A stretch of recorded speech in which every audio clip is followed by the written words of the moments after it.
to get that wicket. That's a close one. That's a close one. They will go to the third umpire for sure. Umpire Rujita Palliagurge is our third umpire for today. Direct hit. And there you go. Signals to the third umpire. Let's see what we have on offer. Check the run out, please.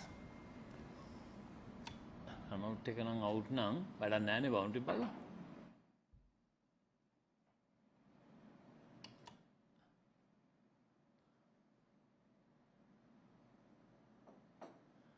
Take it back, just back. Yeah.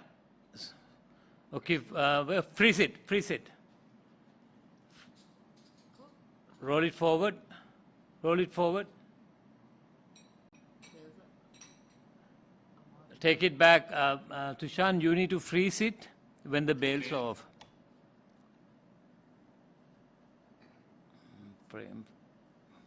Take it back. One frame back, please. One frame back. Or just give me the opposite side, Tushan. Give me the opposite side. Yeah, that's better.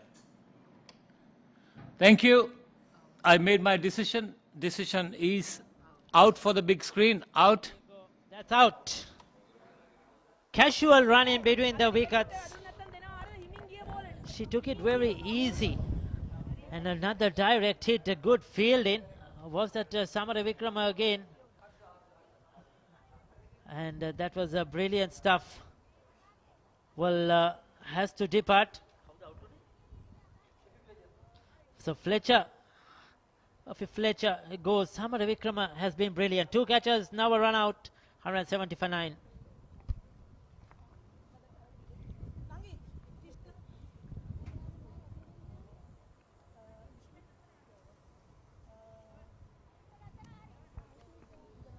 So Shamilia Cornell in at number 11.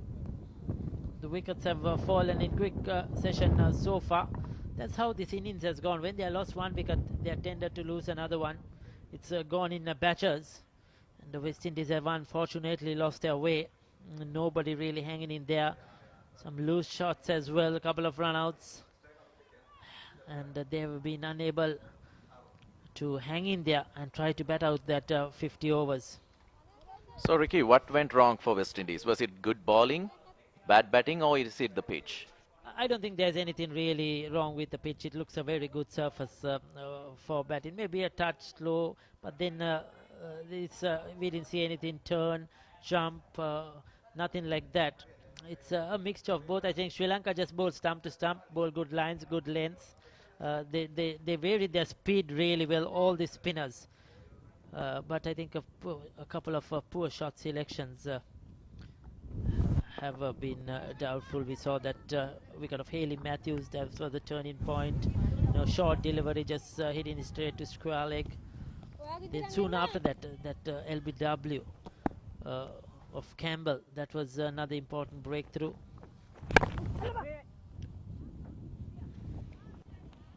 West Indies have looked to be positive, looked to play their shots from number 1 to number 11. It has come off at occasions, but on certain occasions it has not come off, and that's why they lost their way. Sri Lanka should be going for the kill, and they should be winding up the innings of West Indies as soon as possible. Because if they try and bowl some wides like they did in the previous 2 overs, it's not going to be good for the team. And also, I think there were nearly 18 wides. If we deduct 170 and if we deduct 18 wides from that, Sri Lanka would be in a much better position. Scooped in the air, caught at backward point. That was a very good catch. And then soon after, follow up with that run out. Brilliant fielding by Harshika. She was involved in both those dismissals. First a catch and then this run out. You could see casual running there by Fletcher. She was just ambling through and didn't show any urgency, which cost a wicket. Steady stuff, maiden by Athapattu. 42 completed, 179.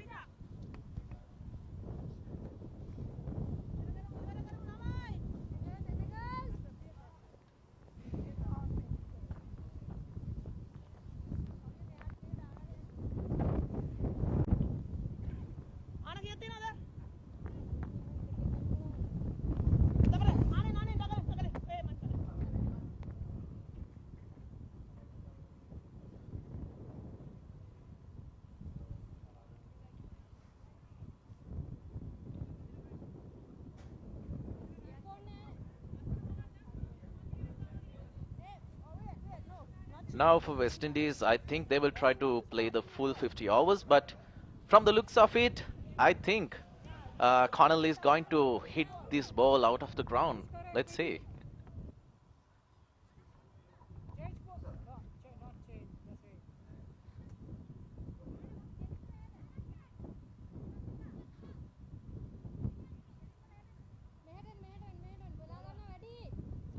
.42 overs, 170 for 9. Sri Lanka trying to restrict West Indies under 180 now.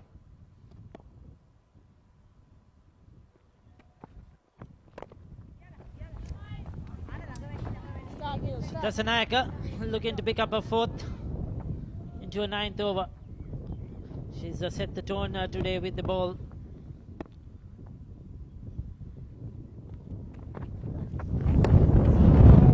That could be called a wide. Floated it up. I think the intention was clear. Come and hit me, she said to Cornell. Trying to buy a wicket there. Cornell went after it, didn't get bat. There you go again, floating it outside the off stump. She's tempting Cornell to come down the track and hit her, looking for that stumping opportunity. Cornell has so far hung back, preferred to stay in a crease. But this is beautiful bowling.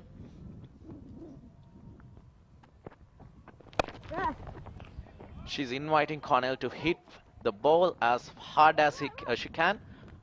And she just took a single. She'll be relieved to get off the mark. Brings Ramaharak on strike. The left hand. She'll prefer to face the left-arm bowler with the ball turning into her. Ramharak still to open her count.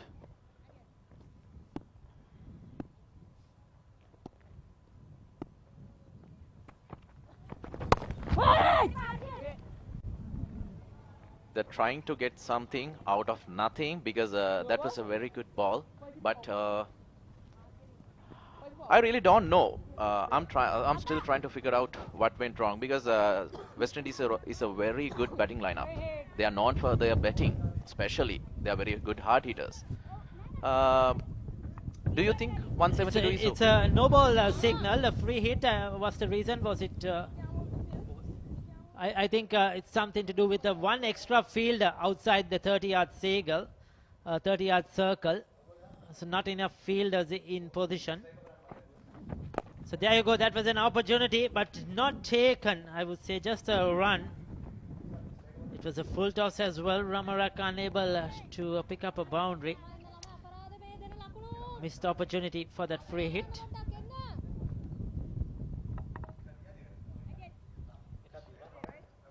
These extras are hurting Sri Lanka a lot.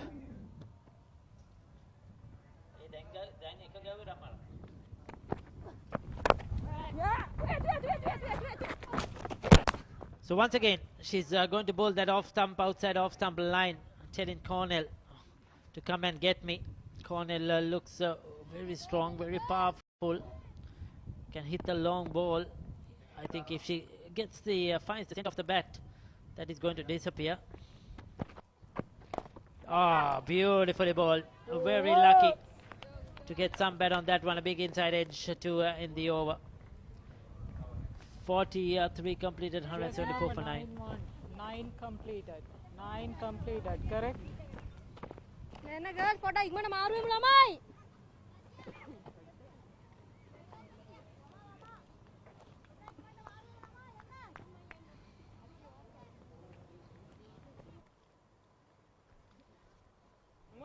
So the Buildings, stop-start situation for West Indies. They lost an early wicket. Then they had a good partnership between Campbell and Matthews. But after those two got out in the same over, things haven't gone their way. Wickets at regular intervals. And they haven't managed to get those big overs in. Sri Lanka looking to break this partnership. Atabatu has been very economical, picking up a wicket as well. If you look at those Buildings, you can see when one wicket falls, another wicket comes back follows, like you said in the previous overs. Atapattu is being very economical, and she bowled a maiden over in the previous one. A bit of width outside the off stump. Valuable runs. These are golden for West Indies. Ramarak just a throw in a bat at that one. Flash in blade. Gets a leading edge. Flies towards that backward point region. And away from the fielder. So these are important runs by the number 10 and number 11 for West Indies. Every run counts. Every run scored here. Sri Lanka have to chase it down.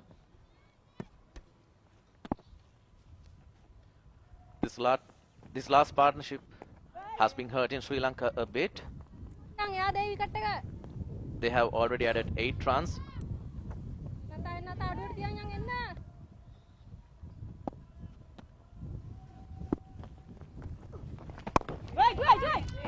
The quicker one. This time not giving any room outside the off stump. Athapattu has to concentrate on the stumps. You miss, I hit.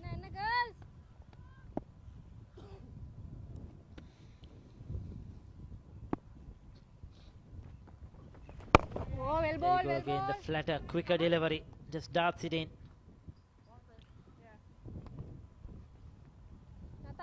The final ball, what do you reckon?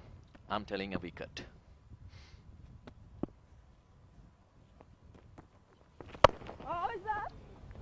That could be interesting. That might be a no ball. Is the leg umpire? No signal, I feel. She got away with that one. That was a big full toss. 44 completed, 173 for 9.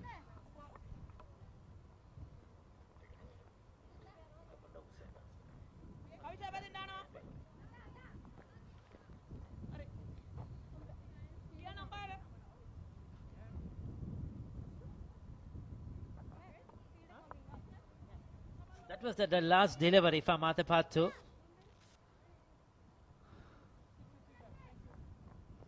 Oh, marginal. Probably I feel she got away with that one. The batter was upright and just above that waist height line, but very difficult to see because she's a spinner as well. Probably just got away. She's lucky that didn't go for runs. So Archini Kulasurya into the attack once again to bowl a 7th over, 1 for 16. Picked up the first wicket to fall today. I think this is the way they should be going because pace should be implemented right now and get that wicket. I don't think Sri Lanka would want another 10-15 runs added to this total. Archini, she bowled 6 overs and 1 maiden, and she has bowled 27 dot balls.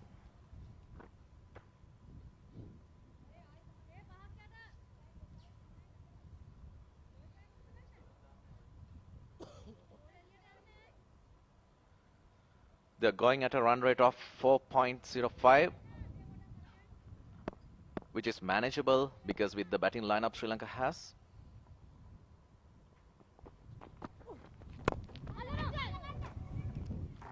Scooped back towards the bowler. Falls short, a slow delivery. She didn't pick that one at all from Kulasurya Cornell. Played way too early. This is the technique of a number 11. You cannot ask expect more from the number 11s. Once again, this is good bowling. She's keeping it straight, Kulasurya. And so far, Cornell has managed to get some bat on it. I think Kulasurya should have been brought early on, like before 2 overs. Even though Chamari Athapattu was bowling maidens, I think they should have targeted and got a wicket because then they can wrap these innings up as easy and as quick as possible.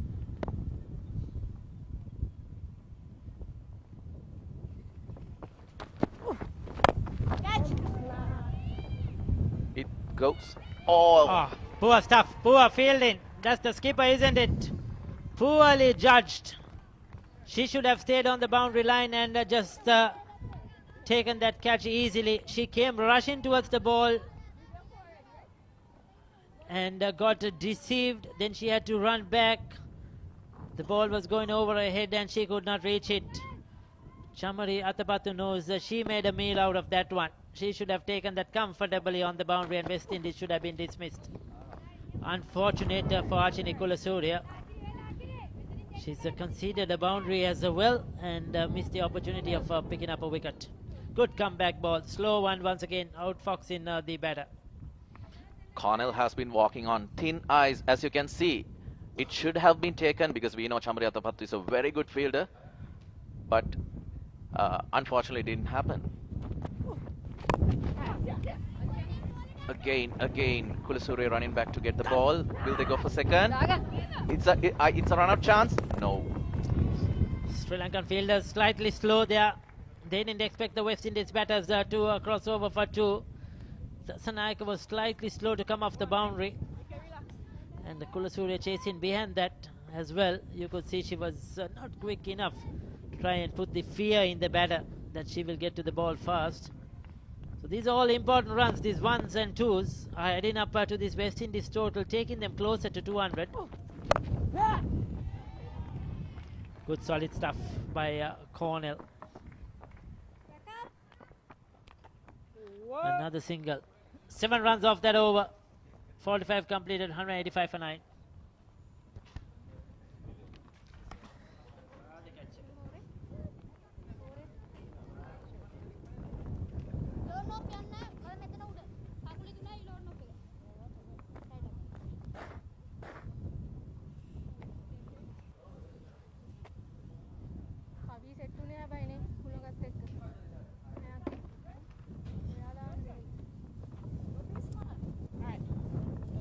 Welcome back to Hambantota.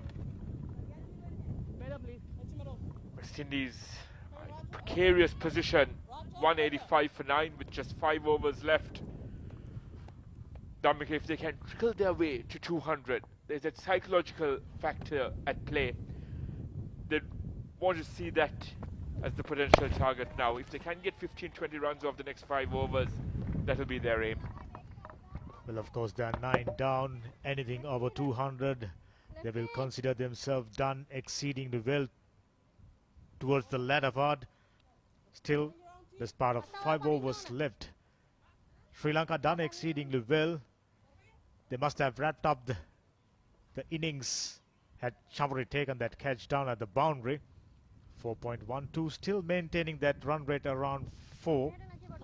So, West Indies, last pair, Ramarak and Cornell, adding valuable runs. Every run matters. Dilhari, very steady operator, picked up 2 wickets, slightly expensive in the context of the game. But wickets always important. Wickets, that's what led to the downfall of West Indies. Yes, they lost wickets at regular intervals. And when you're trying to set up a total, that's the last thing you can afford.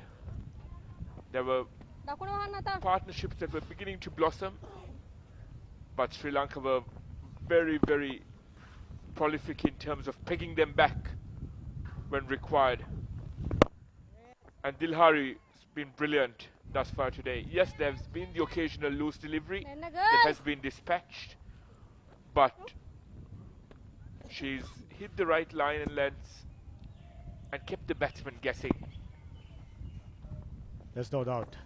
Apart from bowling 17 plus wide, Sri Lankan bowlers did exceedingly well. And the field, they did relatively okay apart from that missed opportunity just a while ago. Acceptable, but too many wide deliveries. A half chance there for Dilhari off her own bowling. Ramharak will consider herself very fortunate to still be out there. That was a valiant attempt. Cornell did well to get out of the line of the delivery as well. At the end of the 46th, it's 187 for 9. And Dhammika, we spoke about the importance of retaining wickets going into those final 10 overs. And your experienced campaigners like Hayley Matthews, Shemaine Campbell and Stefani Taylor, all of them got starts but were unable to convert, and they'll rue that missed opportunity. Absolutely. Especially West Indies would have hoped Stephanie Taylor would stay longer till the completion of the 50 overs, but that didn't happen. Soon after Taylor got out, Sri Lanka made serious inroads and putting brakes on scoring. Now Ramarak, left-hander, good technique for number 10 batsman, 6 of 21, and Connell 9 of 12. These runs are valuable. Spoken about it. Kulasurya, they have taken a second wicket, not to be, and Sri Lanka should be looking at the possibilities of restricting West Indies under 200. Yes, and taking nothing away from Kulasurya. She's been absolutely brilliant. Was brilliant with the new ball, got the early breakthrough that was required. And she basically started the procession of wickets. Archana Kulasurya once again tempting the batsman outside the line of off stump. In addition to Kulasurya, I thought, oh, that's a gentle little dab over the slip cordon for a boundary. These are valuable runs, remember. Kulasurya providing room outside the off stump, and Ramarak says thank you so much. Take a look at it. This is intelligent batting. Opportunity provided and neatly glide that one for a boundary. West Indies would fancy their chances of going beyond 200. Boundaries from time to time. Singles, steady stream. And Sri Lankan bowlers. There you go, the partnership. Valuable 21 runs off just 33 balls. Kulasurya, oh, what a fine delivery. Good comeback. Just a bit of movement. Almost kissed the outside edge. Yes, it's great seeing the loyal Sri Lankan fan following. They've followed both the men's and women's teams around the island and even overseas. But yes, runs between tailenders are worth its weight in gold. And this partnership might come back to hurt Sri Lanka. You find a gap there on the offside, piercing the gap there, and mid-off, Chamari had no chance of retrieving it. These are bonus runs for the West Indies. You said it. You are spot on, Viren. Those runs will definitely come back to haunt Sri Lanka when they bat. Purely due to the reason when they lost their 9th wicket, bowling side generally expect to wrap things up pretty quickly, but credit should go to these two batters. Decent techniques, applying themselves, added 25 valuable runs. Could be the difference of winning and losing. Yes, and these are experienced campaigners. Karishma Ramharak plays in the CPL for the Guyana Amazon Warriors, originally from Trinidad and Tobago. TNT have produced some brilliant cricketers throughout. And at the end of the 47th, it's 195 for 9. There you go, straight away. Concerned look in the face inside the dugout. I'm sure the coaching staff as well as the team management would have expected to wrap things up pretty quickly. Ramarak 14, Cornell 9. Excellent partnership for the 11th wicket in progress. West Indies just 5 runs short of 200.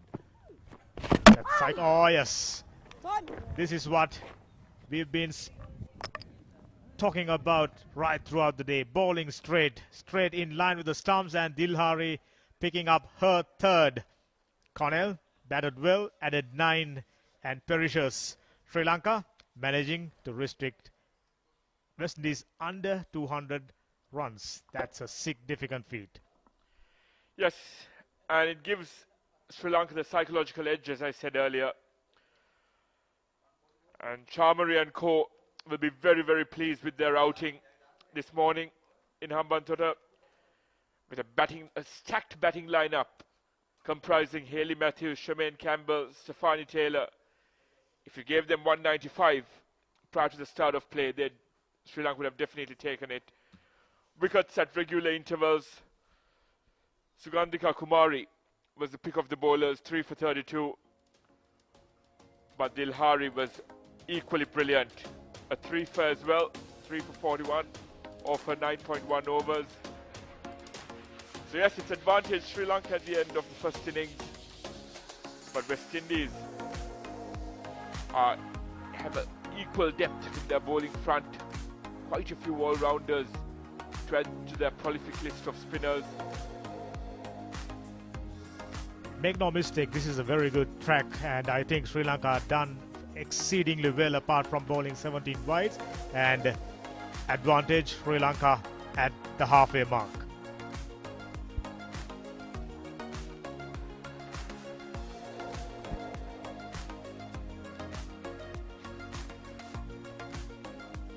So as Damika said, yes, Sri Lanka have their nose in front.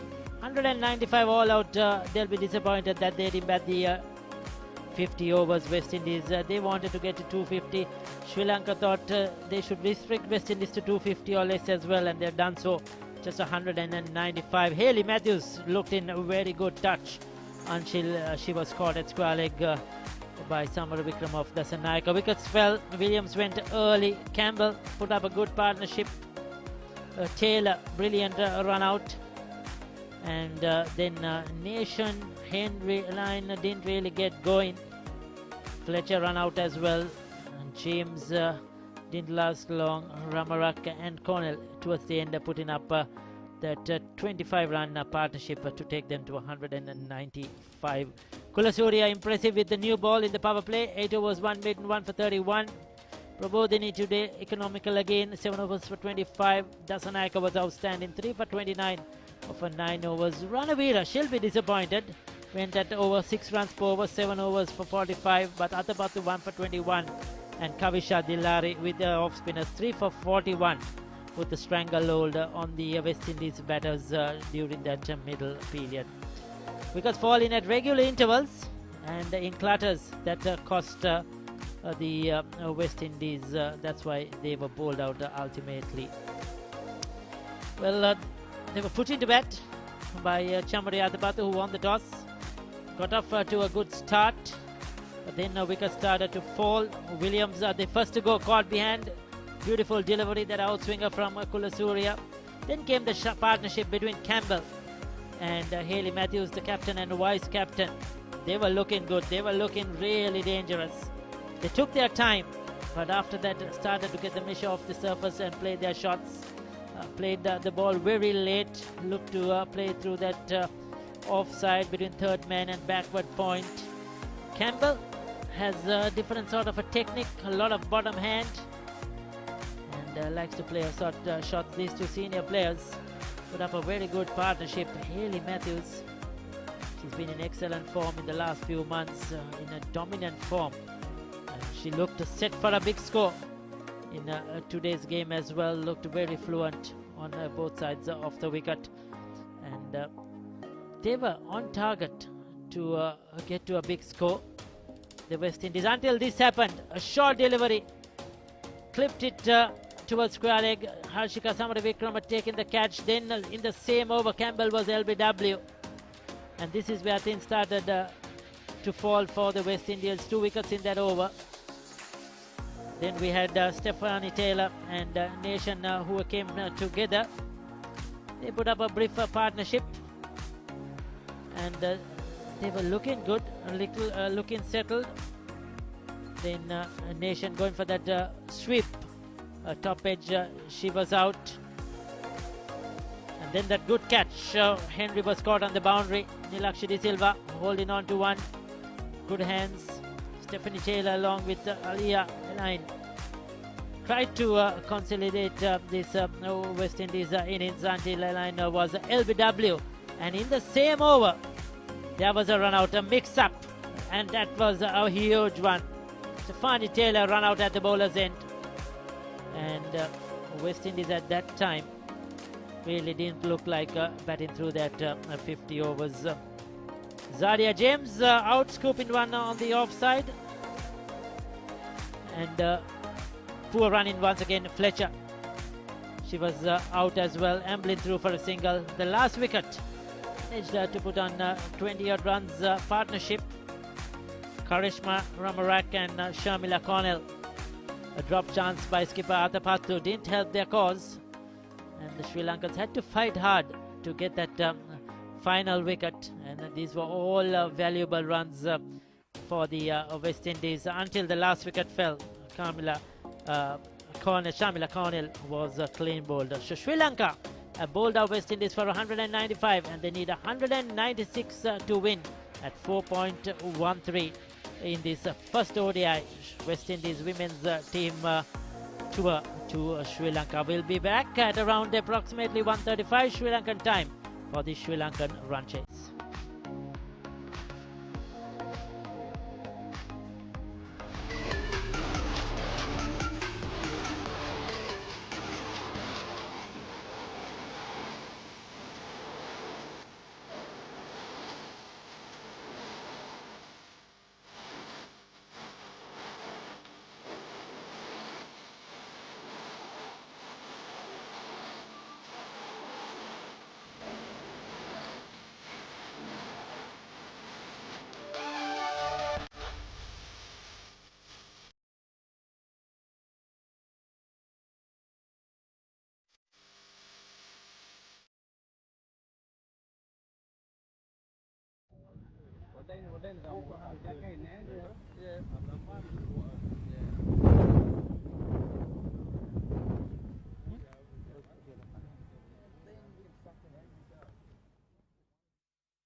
දැන් බලන්න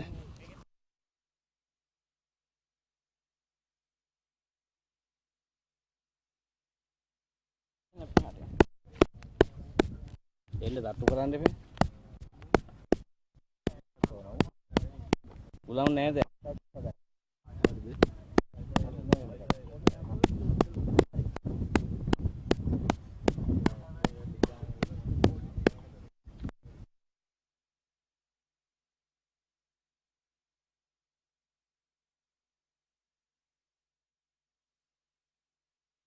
කට්ටුනගෙන මුහුත් කරන්න නැතුව මුහුත් වෙන්නේ නැහැ. අද උලම් පාර එන වෙලාවට දැන් උලම් පාරක් තියෙනවා ඉස්සෙල්ලා නේ.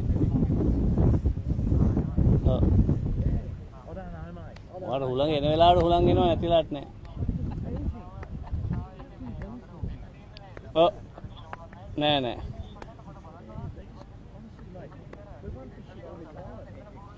නෑ නෑ නෑ නෑ. ඒක තද ini tatu pode ini helu jambalan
Very good afternoon and welcome back to Mahinda Rajapaksa International Cricket Stadium, Suryaveva Hambantota, where Sri Lanka playing West Indies.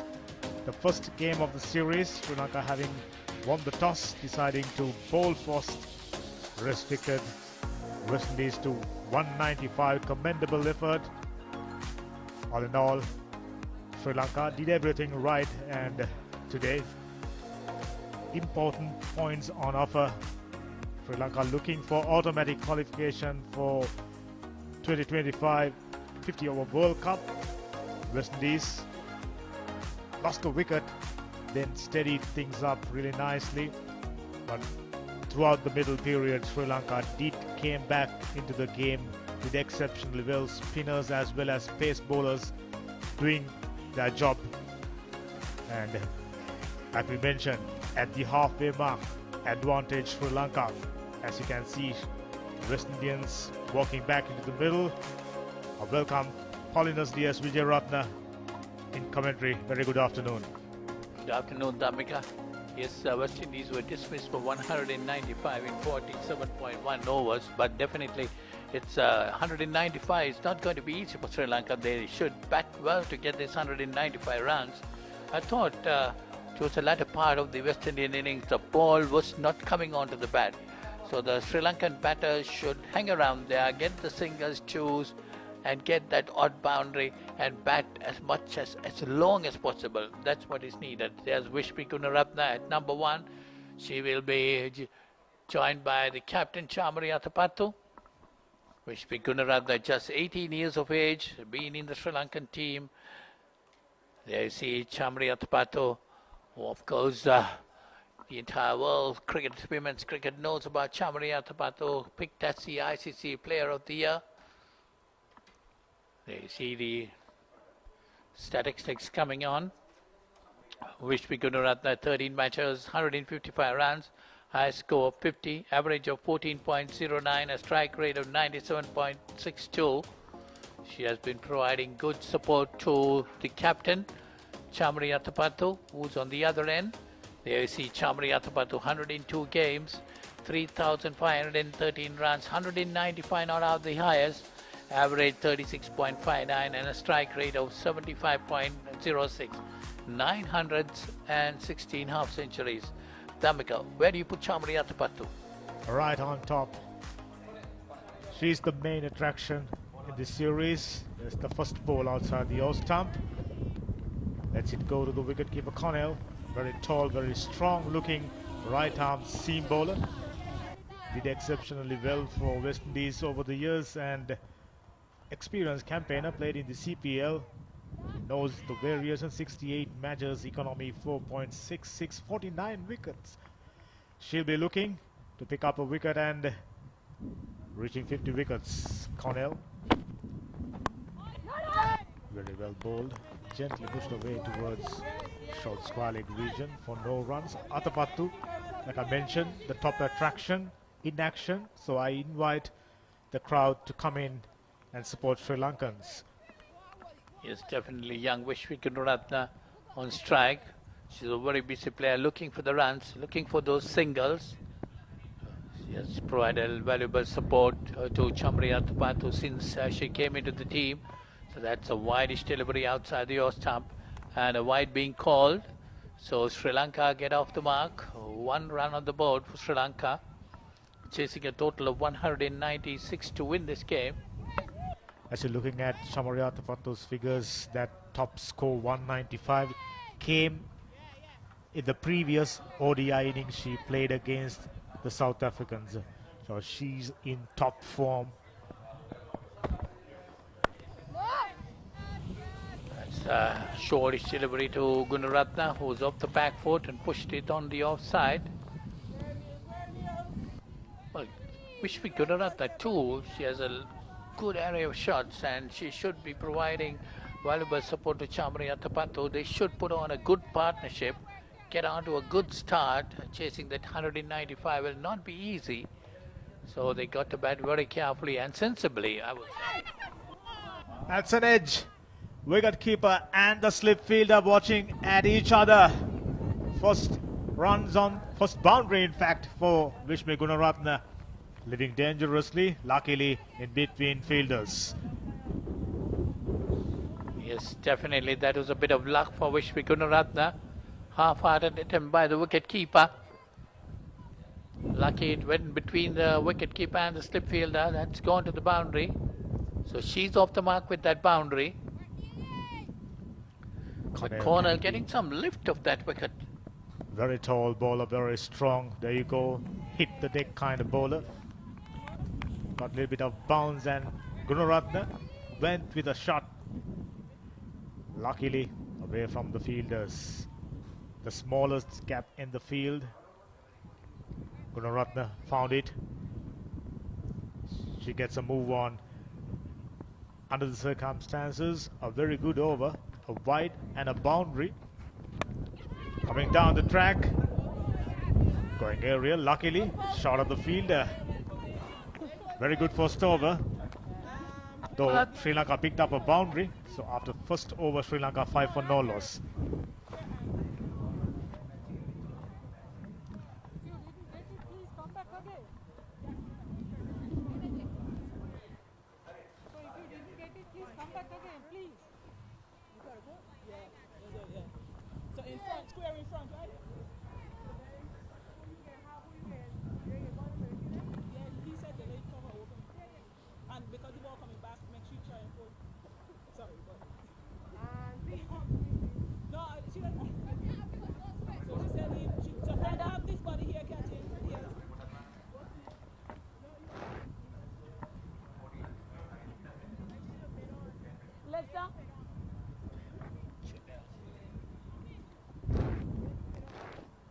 There you go, needing 191 more runs to win.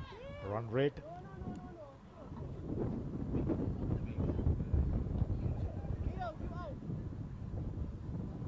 There you go, needing 191 runs to win. With 10 wickets in hand.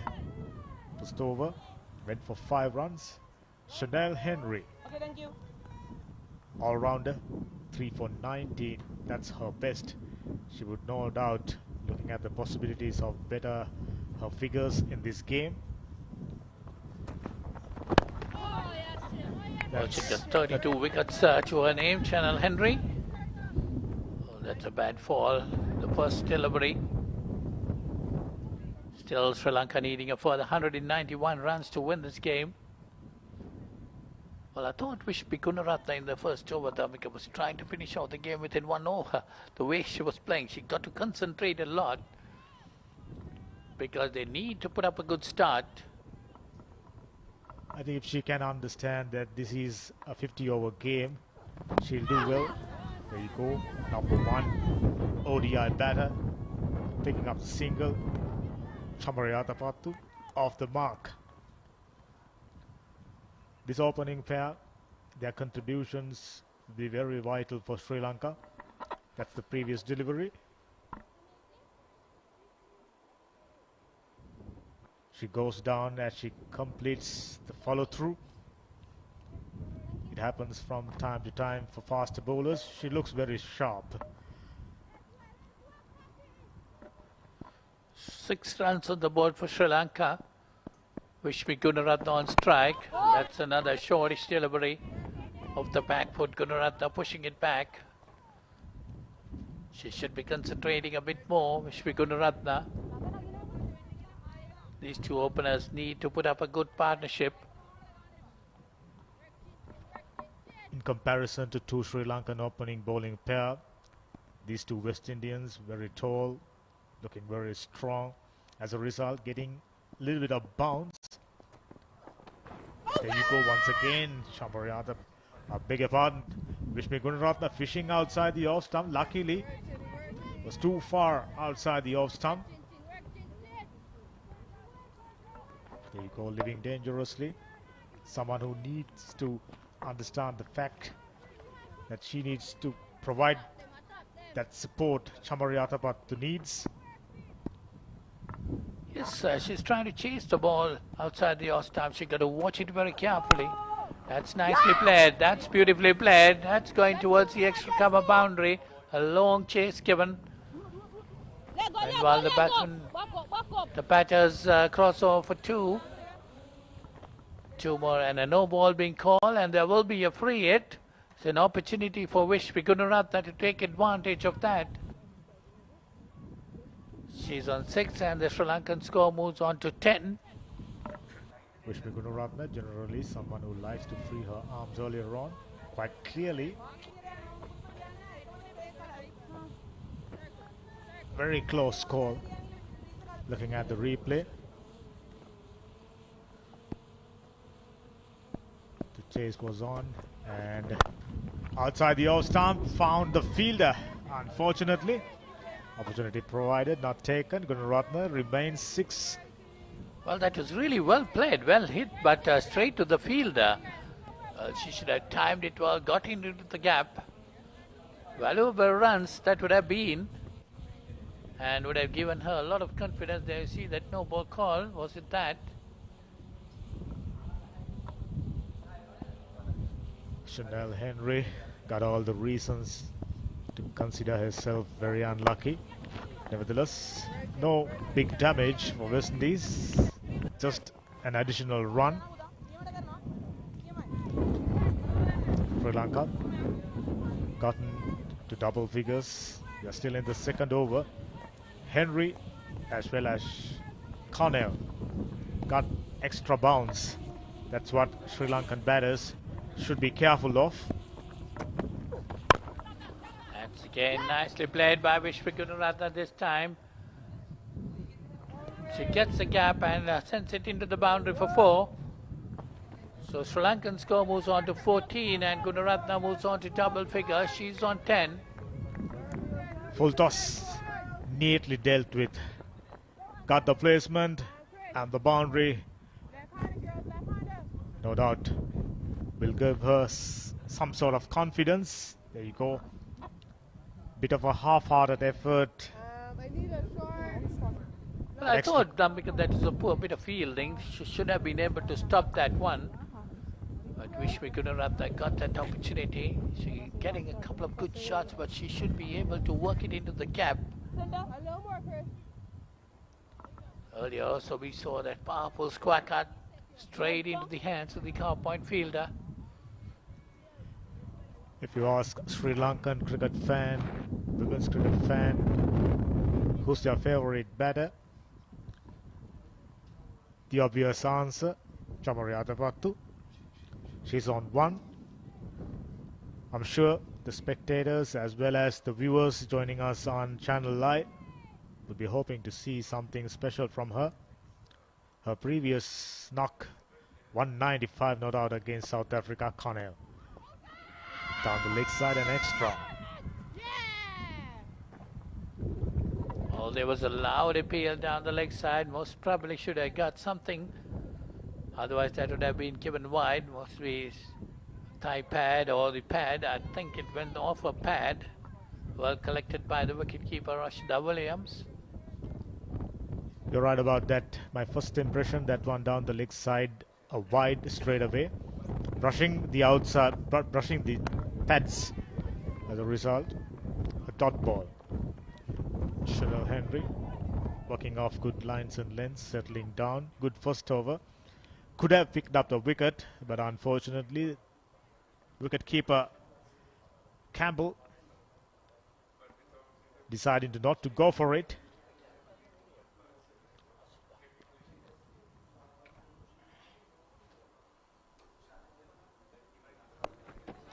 There you go, Chamari Atapattu. Very strong puller this time. West Indies got the field placing right, straight to the field at square leg region for a single. Williams.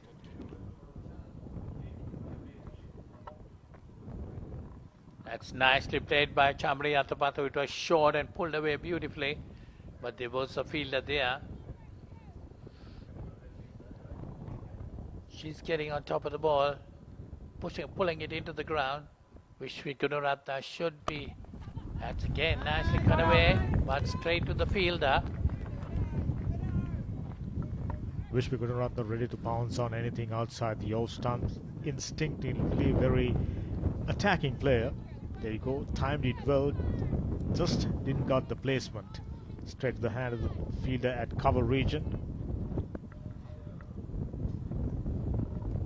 The outfield looks a good one. Once again, batting point region. It's about getting it through the fielders and you're pretty much guaranteed to take a boundary. Well, Vishnu Gunaratna looks to be pretty strong on the offside. Playing some very good shots, looks very confident. But as I said earlier, she got to concentrate a lot. Provide that support needed for Chamari Atapato. That's worked away on the onside this time. Gets a single. Which is good to see early stages of her career. She likes to whip everything down the leg side, improving her offside stroke play. Always good to see. Remember, Virat Kohli used to be a very leg side oriented batter and eventually became a 360 player, and I'm sure Gunaratna got the time on her side. Still 18 years of age. She got the likes of Chamari Atapattu to rely on for instructions. There you go. Sri Lanka started off nicely, but at this stage, West Indies lost a wicket. See the Sri Lankan worm ahead of the West Indian worm. West Indies lost their first wicket at 7. Sri Lanka 16 for no loss at this stage.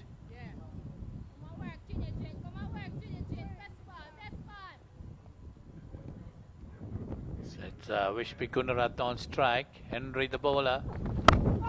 It's again firmly played on the offside but straight to the fielder.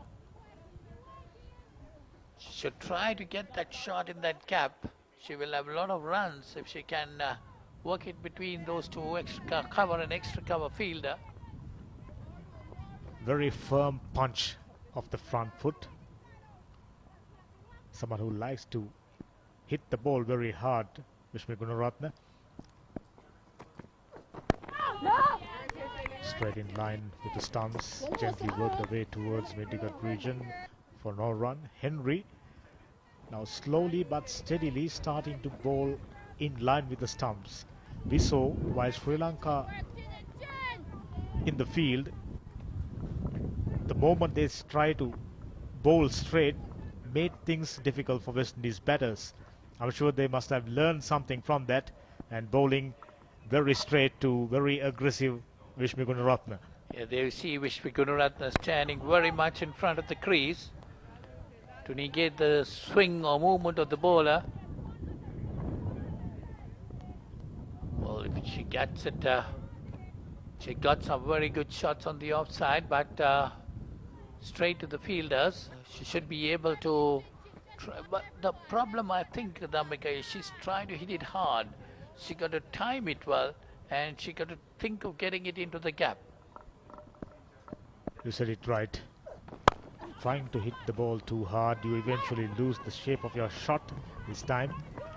A little bit of a fumble allowing Vishnu Gunaratna to go for a single, and Atapattu still on 2. Just faced 5 deliveries. Vishnu Gunaratna at this stage dominating the strike. Well struck. Little bit of a fumble, good effort nevertheless.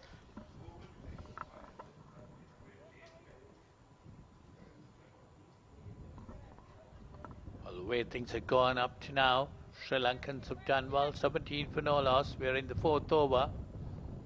Chamari Atapattu has not had much of the strike, but she'll be happy. She's got to stay around there. If Vishmi gets the run, she'll be pretty happy. That's worked away nicely towards the mid-wicket area and she gets 2. Taking the score on to 19. Atapattu moves on to 4.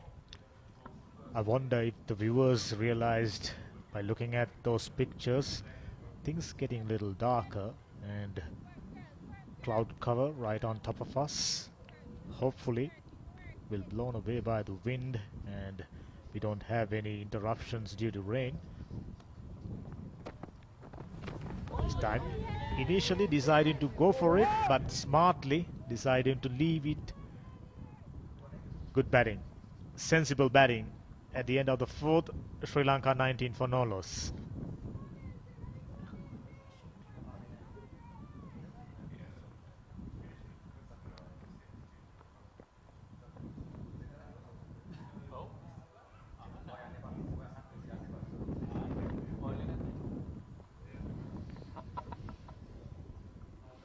So Sri Lanka after 4 overs, 19 for no loss.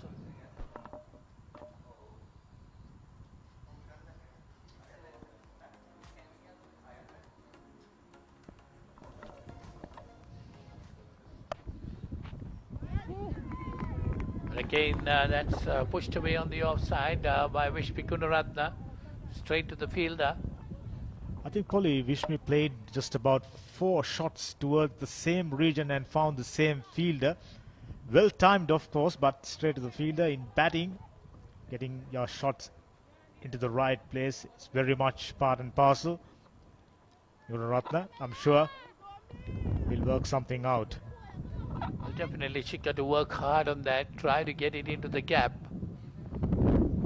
She's still a young batter that has come into the Sri Lankan side with experience. She will definitely time that ball beautifully between that gap. Place it between that gap, I would say. Things got very bright all of a sudden, though there's a cloud cover on top of us, sun breaking through. Too high. There's no way Chamari gets that. I beg your pardon, Vishmi to reach for that. This one straight in line with the stump. No run. Atapattu, she's content. She's happy to see Gunaratne taking strike more often than not. Well, Vishmi Gunaratne batting very much in front of the crease. She got to be careful there, especially those deliveries that goes to the wicket keeper. Sharp in-swinger towards the batter. There you go. Vishmi Gunaratne indicating there was some movement. Connell very keen on hitting the deck. Sri Lankan bowlers more like a kissing the surface kind of a seam operators, but having the height and having the strength. Connell hitting the deck very hard just like that. Oh, beautifully worked away for a single. Vishmi Gunaratne starting to look good, which is very important for Sri Lanka. Yeah, that was coming down the leg side. He worked it away nicely towards the fine leg area. She gets a single there. She moves on to 13 and the score on to 21. We're in the 5th over. Gunaratne got 13 of those 21 runs. Atapattu not getting much of the strike, just faced only 7 deliveries up to now. But she will be happy. She will be happy because Vishmi Gunaratne gets the runs. She can be hanging around there, having a good look at the ball before she starts attacking. That's worked on the leg side and she gets a single. When she bats, it looks very elegant, very graceful, powerful at the same time. So Atapattu wouldn't mind seeing Gunaratne on strike, taking more deliveries. Connell in a 3rd over, conceding 10 runs.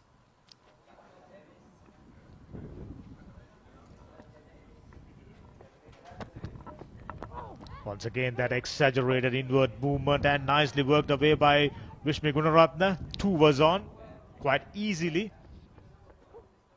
So very decent over for Sri Lanka, 2 to complete it. Yeah, that was definitely nicely played by Gunaratne. Worked it away off her hip beautifully to get those 2 runs. There you see again that replay of that. Nicely worked away. Watch that ball very carefully. It's 2 and 24 for no loss. Sri Lanka after 5 overs.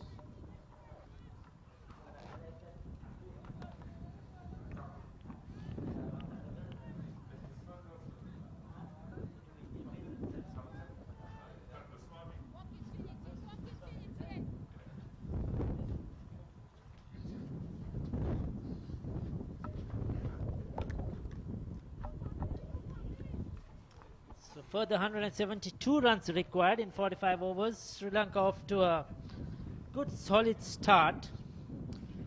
And chasing down 196 for victory. 24 after 5 overs. They will take that. Vishmi Gunaratna has done the majority of the scoring. A lot of hard work behind the scenes. Our photographers out there doing a great job. Viraj, as always, with his huge cameras for Sri Lanka cricket, capturing these very important moments of this game. Not an easy job to do in the hot baking sun. Soft hands again, neatly put away into the gap. Didn't try to hit it too hard. All she did was use the pace of the bowler Henry. No third man protecting the boundary. So Chamari Atapattu, lot of skill. Chamari Atapattu doing exactly what is needed. She's not in a rush. They don't have to be in a rush because their run rate is like very, very low. So they can just take some runs like this. And Vishmi is also doing exactly what doctor ordered. So that's what's important right now.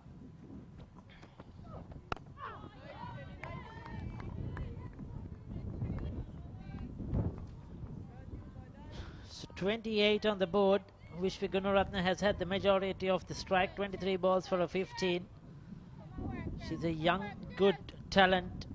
She's been groomed over the years, the last couple of seasons, and she's come a long way since where she started for Sri Lanka at a very young age, and it can't get any better. Batting with her skipper, with one of the best, Chamari Atapattu. A few people watching the game from those grass banks, that's packed. Chamari Atapattu at her very best. You cannot bowl in that area to Chamari Atapattu on her pads and easily put away down to the boundary. So that's 2 boundaries for her in these 2 overs. We saw the calm Chamari Atapattu. Now we are beginning to see the Chamari Atapattu that we really know and we is well known for. Now she's 13 out of 12. Again off the pads. Gets a single. She's very strong off her pads. She's very strong outside the off stump. So you cannot give her room outside the off stump. And I think that the West Indians know that. That's why Henry is trying to bowl stump to stump. Unfortunately, the last 2 deliveries have been too straight. And she has strayed on her pads, which has been easy for Atapattu. She's a powerful player, has the shots all around the ground. So very difficult to contain. Attempting a run there, wisely decided not to. So Vishmi Gunaratna, she has been playing well, 15 of 24. She's a young, promising talent. In the last ODI series in South Africa, Chamari Atapattu, a magnificent 100 to win that last game. Before that, had another half century in the second game as well, where Sri Lanka squared the series 1-all. The first game was washed off. She's been in a very good touch, a brilliant T20 qualifiers as well, match winning innings in all those games, and in the final just took the game away from Scotland. So she's been around a few days ago. Once again, the player of the month for the ICC player of the month as well. For the second time. For the second time. So it's no easy mean to continue the good form, to be consistent in her performance with the bat, and it's she's been scoring runs around the world. 6 overs completed, 33 without loss. And yesterday we met Chamari Atapattu, and she was very happy and she was really confident enough, and she was saying we can win this game and we will win this game. So we really loved her confidence. I said 6 overs completed. Sorry about that. It's the start of the 7th over. Yes, she's a confident person generally, and backs up her words with the performance as well. And I mean, she has a point to prove. She's been playing several leagues across the world, has been consistently performing in them, and showing what she's capable of. She's right on top of her game at the moment. One of the greats of women's cricket, no doubt about it. And we can't forget her unbeaten 178 against Australia. That was amazing. Again, Pushmi doing what is right, taking a single and rotating the strike. This is the thing that is to be done because Sri Lanka just need 161 or 43.3 overs. That's a lot of overs. So Vishnu Gunaratne will rotate the strike, just hit the gaps, pick up the ones and the twos. Give much as possible strike to Adapattu in the power play overs. That's a job for Vishnu Gunaratne. Oh, lucky. Very, very lucky. And Cornell is very unlucky. Big inside edge between the pads and the stumps, and also runs down to the boundary for 4. Can't get any luckier there. Chamari Adapattu, that could have gone on to the stumps anytime, any day. So luck with Sri Lanka and Adapattu. You know, it was a very well bowled ball by Shamila Cornell, and we can see her disappointment because surely it was supposed to be a wicket, but luck was in Chamari's corner. So I think it was the bounce by Cornell. She's quite tall, and that sort of zeered up from a good length. But that's beautiful. Straight to the fielder though. This time the foolish delivery. Adapattu will be disappointed she didn't get that into the gap. Are we seeing some movement? Like from the ball we can see some movement.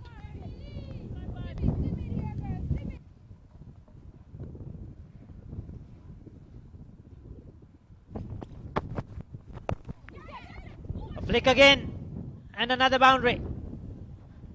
Strain down the leg side, trying to overcompensate that time Cornell. You cannot bowl there with the fine leg in the circle. No protection on the boundary line. And was that another opportunity? Was it off the hands of the fielder? The misfield helped. I think that should have been taken. Yes, it should have been taken. Difficult chance. A goalkeeper style dive. Just popping it over the bar, we could call it. Disappointment for Cornell. She's been very unlucky. First an inside edge, now a difficult chance gone a begging. 7 overs completed, 43 without loss.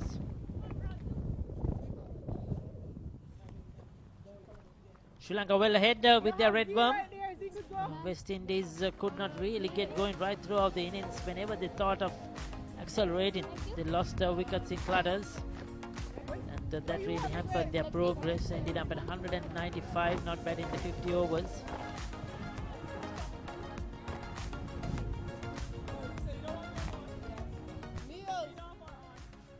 We were talking about the power play not being used by the West Indies. It is the complete opposite by the Sri Lankans because they are using the power play really well, and they have upped their run rate. That is the most important thing, and now it's just a walk in the park. It's very easy if they don't lose any wickets.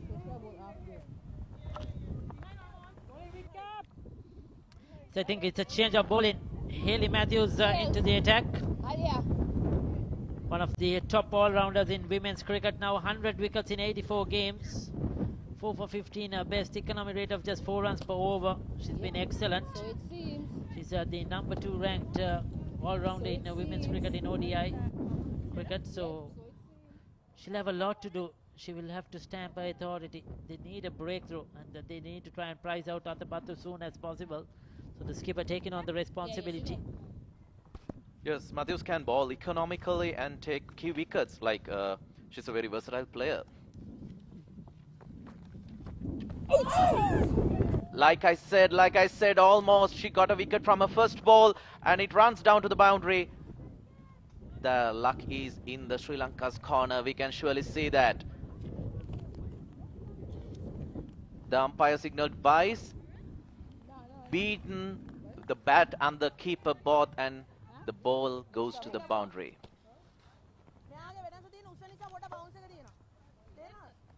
She's ranked number 6 in bowling in the ODIs. As well, Hayley Matthews.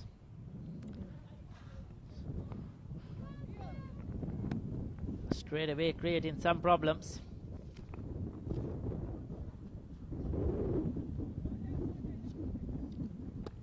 West Indies in some kind of trouble, like they must be thinking what to do to this partnership. It's almost 50 runs. They have already got 47. They need to break this partnership if they want to win this match. Work heels. That time Gunratna played swiftly and defensively because she doesn't want to lose her wicket. She doesn't want to throw her wicket. This is one of the most important partnerships in the Sri Lankan batting lineup.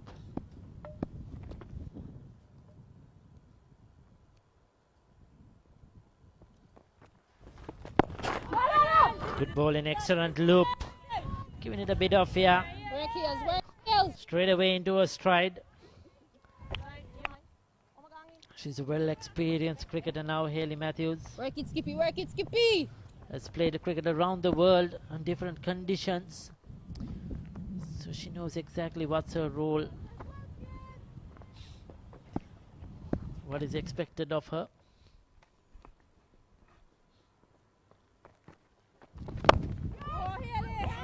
Played well and fielded well. I thought it was going to be a nice 4 down the ground, but Matthews, she just fielded it.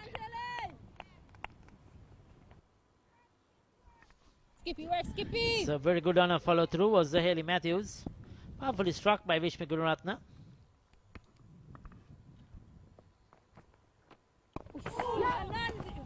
Again, they get a single.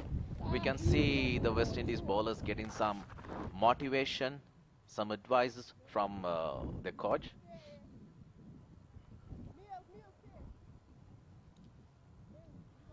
Yes, they have to take all those catches, stop every run possible. So far, they've been unlucky that a drop chance. It was a difficult one.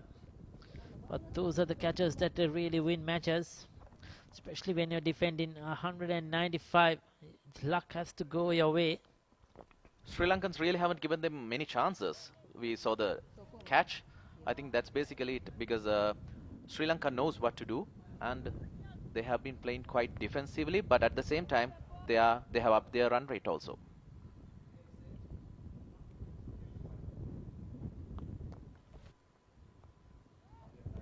Again, a defensive shot by Chamariatapattu. So that is the end of the 8th over. Sri Lanka 48 for none.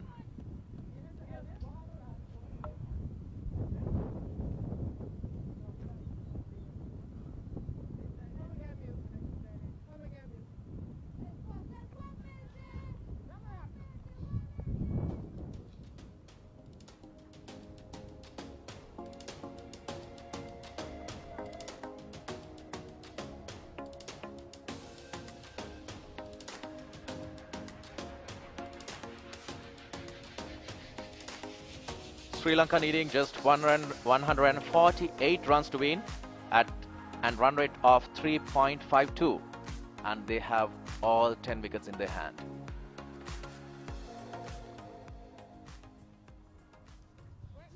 So change of bowling, is it, or Cornell will continue? She has 6 fielders on the offside, 3 on the onside, a fine leg square leg and a mid-on. Looking to generate some bounce, just short of a length, but good batting by Vishmi Gururatna. I like the run in between the wickets. These two have done really well. Just a nod and off there. Vishmi Gururatna is doing a job perfectly, rotating the strike, giving it back to Chamariatapattu. Yes, I think the percentage of dot balls is really low compared to the West Indies innings. I think that's the difference here. And we have some crowd coming in to see especially Chamariatapattu and Vishmi Gururatna's batting.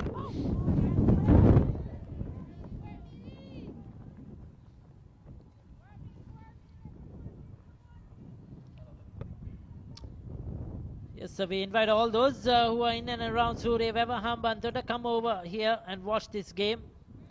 Entrance free for everybody, young or old, does not matter. Come and cheer the girls. Some of the best players in women's cricket. You cannot get any better when you have Hayley Matthews and Stephanie Taylor for West Indies, Chamariatapattu for Sri Lanka, 3 of the top women's cricketers around the world. So come over and watch the games. We have one today, the first one. The second one is on the 18th, and then followed on the 21st. So come and watch the 3 one-day internationals, which will be followed by the T320s. 50 on the board with that wide in the 9th over of play. Shot. That is an excellent shot, and it was well fielded. It was traveling. It was going for a definite boundary, but somehow it's just a single. Very lucky Cornell this time to get away with that one. That was too short. Atabatu played it well, but good fielding on the boundary, like you mentioned. Quick to react. It was coming straight towards her, but came quite quickly as well. The bounce, she depends on that extra bounce, Cornell, because of her height, strongly built. Vishmi Gunaratne, on the other hand, is smaller in stature compared to Cornell. So if she can get it in that right areas and get it to re-up on Vishmi Gunaratne, it won't be easy for the batter.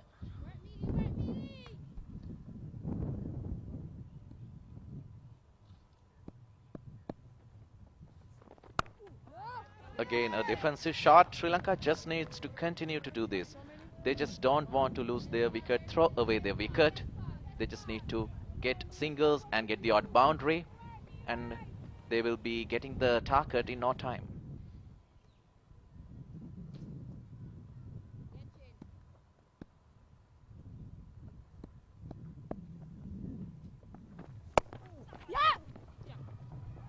Good looking shot. Stands tall this time. Manages to pierce the gap on the offside. Comfortable too. To Vishmi Gunaratne. So 9 overs completed. 53 without loss.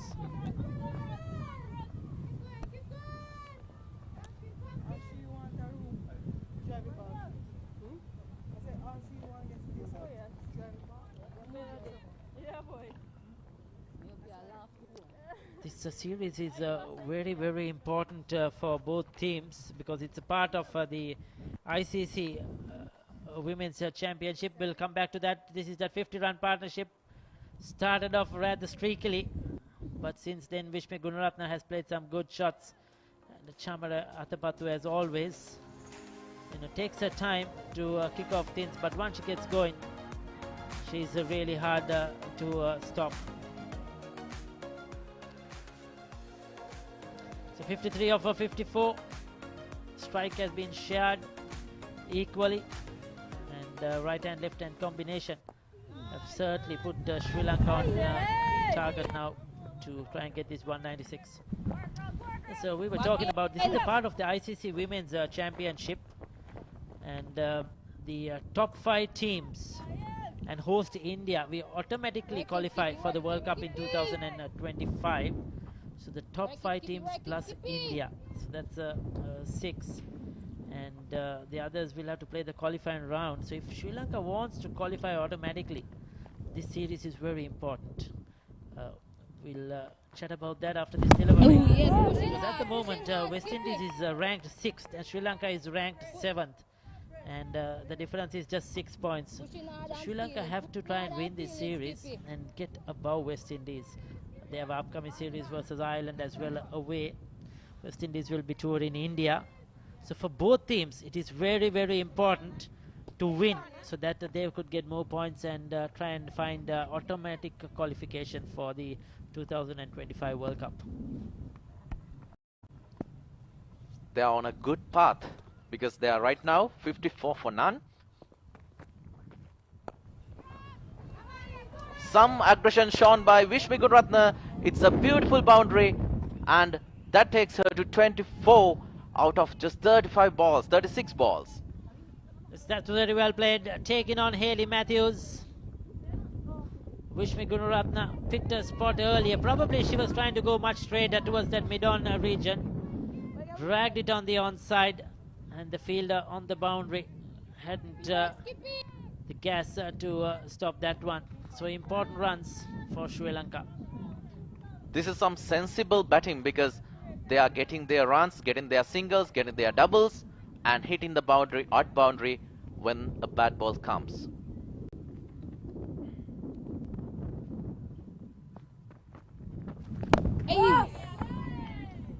Again, sensible batting after the boundary. She defended. She didn't want to throw her wicket away. Sensible batting. 24 of 37. She's going good. Vishmi Gunaratne. She has to just play the anchor. Bat through the innings. That's the role for Vishmi Gunaratne and Harshita Samaravikrama. They have to generally bat throughout the innings while Athapattu is the aggressor. And so far Vishmi Gunaratne has done a very good job. As a youngster, who has come up the ranks from junior level, showing lots of good temperament and maturity in this innings. We can see a lot of junior cricketers, especially girls, idolizing Chamari Athapattu. So I think that is a key factor, that is a very important thing for the development of women's cricket in Sri Lanka.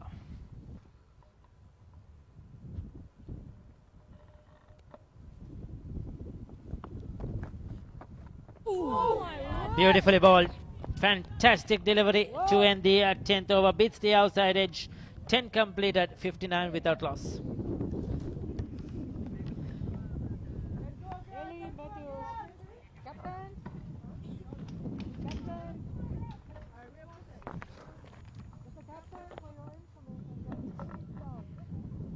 Sri Lanka got off to a good start.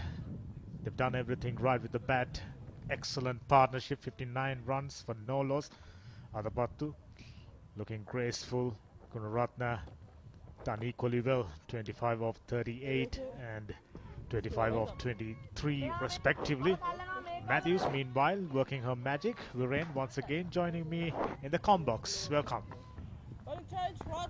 Hi Damika, great being back with you for this second innings. It's been a near perfect start, as you said, for Sri Lanka. Just as the doctor ordered, it's a below par total, and it eases the tension in the dressing room when your opening pair puts on a prolific stand. And yes, continuing from where Ricky left off and Chanukka left off, there has been a resurgence in Sri Lanka women's cricket over the past 2 years. We've had some brilliant results, both home and away. Our most recent series win in South Africa. There aren't too many Asian sides who can celebrate having a series success in these Sena countries. So kudos to Ramesh Ratnayaka, Chamari Athapattu and the rest of the team for putting together an absolutely brilliant run of results, which keeps them in good stead to qualify directly for the World Cup next year. A brilliant lap sweep by Vishmi Gunaratne. That's class personified. Vishmi Gunaratne generally very strong down the leg side. This time, gently paddle away for a boundary. Excellent batting.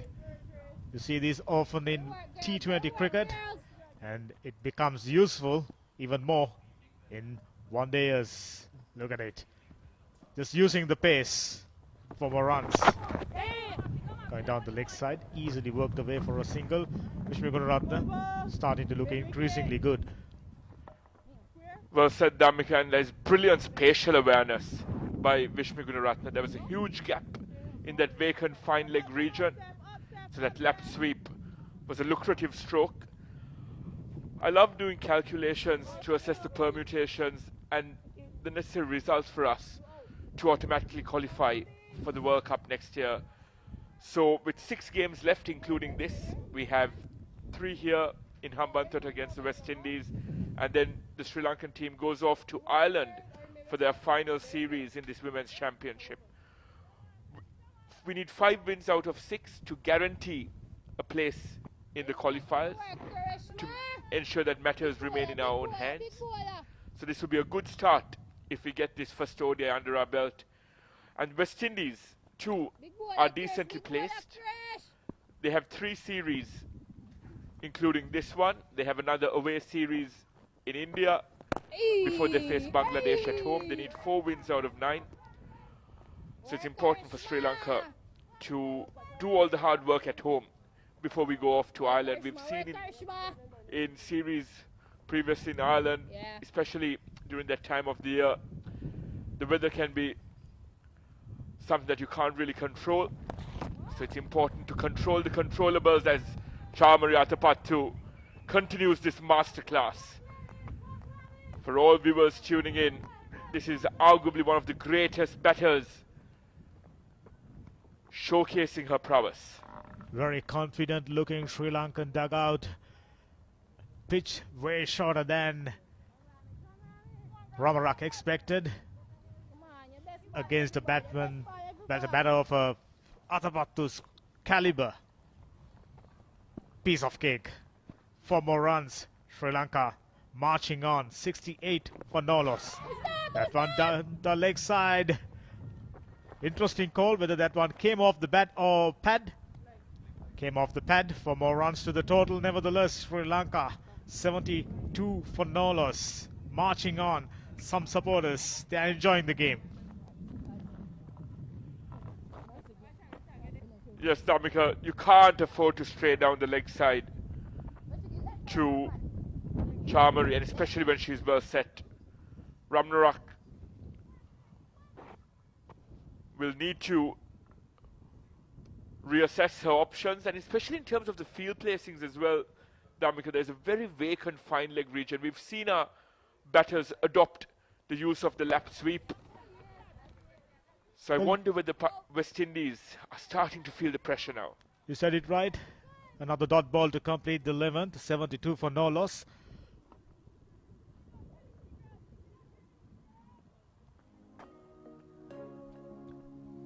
The spot on Viren. Ramarak bring the ball in towards the left-hander. There you go. 2 worms. Sri Lanka moving along really nicely, really swiftly without losing any wicket. They're needing only 1, 2, 4. Got all the wickets in hand. 39 overs remaining. Sri Lanka right on top at this stage.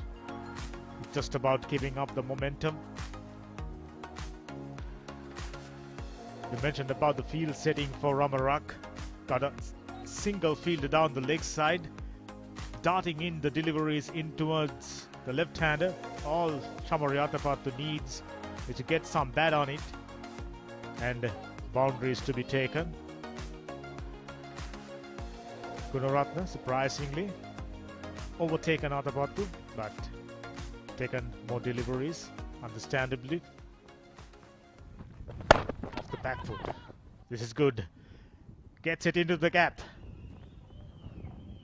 There's no stopping. For a moment I was wondering if there's a fielder down at the boundary. Absolutely not. Boundary from the moment it found the gap. Yes, Damika, as I said in the earlier over, I'm not too sure that the West Indies have gotten their field placings quite right. In terms of the lines and lengths they're bowling, Hayley Matthews here offering some width for Vishmi Gunaratne. And you don't have much cover in the deep on the offside. Hayley Matthews, an experienced campaigner, one of the most reliable players for the West Indies. You said it right. Generally, after the first power play, sweeper cover is a compulsory position. I mean, almost. There you go. Very relaxed looking Sri Lankan dugout. They must be feeling very confident, feeling good about the partnership in progress. Atapattu, very graceful, very elegant and powerful at the same time. Potent combination with all the experience she possessed by playing so much of cricket, franchise cricket, international cricket, local cricket for a long period, benefiting her to do well. This time once again shot outside the leg stump, straight to the fielder. Unfortunate. I beg your pardon, I beg your pardon. For a moment I thought that one played straight to the hands of the fielder. Luckily for Chamari Atapattu, reaching the fielder, of course, of the first bounce. Yes, Damika, you shared the anxiety of most Sri Lankan fans tuning in.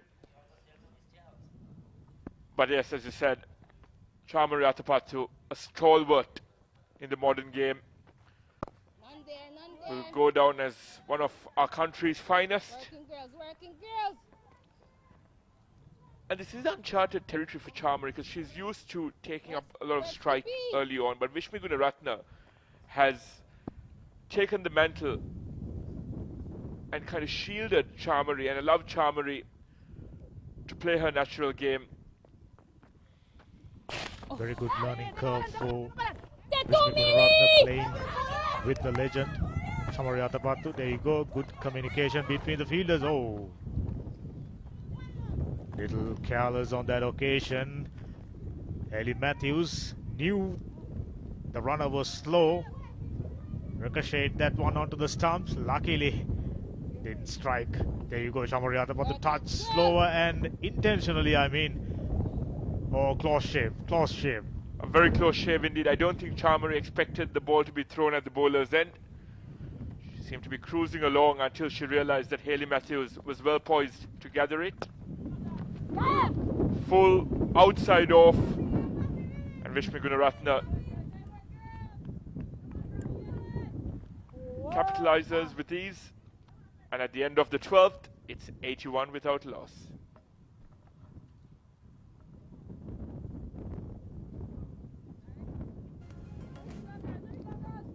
Little casual on that occasion, Hayley Matthews, usually very safe fielder of her own bowling. Very good over for Sri Lanka. Boundary being taken, few singles and a couple. There you go, scoring areas for Vishmi Gunaratne behind the wicket. 22 runs, and the wicket is increasingly getting slower as the day progresses. So batters very keen on playing their shot behind the stumps. Just 45 deliveries, 38 runs, excellent strike rate. Just what the doctor orders as far as Sri Lanka is concerned. Yes, some very delicate late cuts, penetrating the gaps with ease and ensuring that she continues to keep the scorecard ticking, not applying any pressure on Chamari. And it's brilliant to see some loyal Sri Lankan fans backing this women's team. They've been delivering over the past 2-3 years under Ramesh Ratnayaka's leadership, and with Chamari Atapattu as captain, they've had a great upturn in their fortunes. As I mentioned, I heard the recently concluded media briefing. Ratnayaka mentioned being positive. That's the mantra inside Sri Lanka camp. They know their strengths, their limitations, and where to improve. And they've been working hard, and they've at the moment reaping benefits. Excellent partnership in progress, 81 for no loss, and needing 115 more runs. Fletcher into the attack. Gentle push off the back foot for a single. Atapattu on strike. Gunaratne moves to 39. And for our Sri Lankan viewers tuning in and watching Afi Fletcher for the first time, she represents Barbados Royals in the CPL and has brilliant figures in limited overs cricket. She has a fantastic track record with 83 wickets in ODI cricket at an average of 23 and a very miserly economy rate for a leg spinner, just over 4 runs per over. She will be a linchpin for them if they are to break this partnership.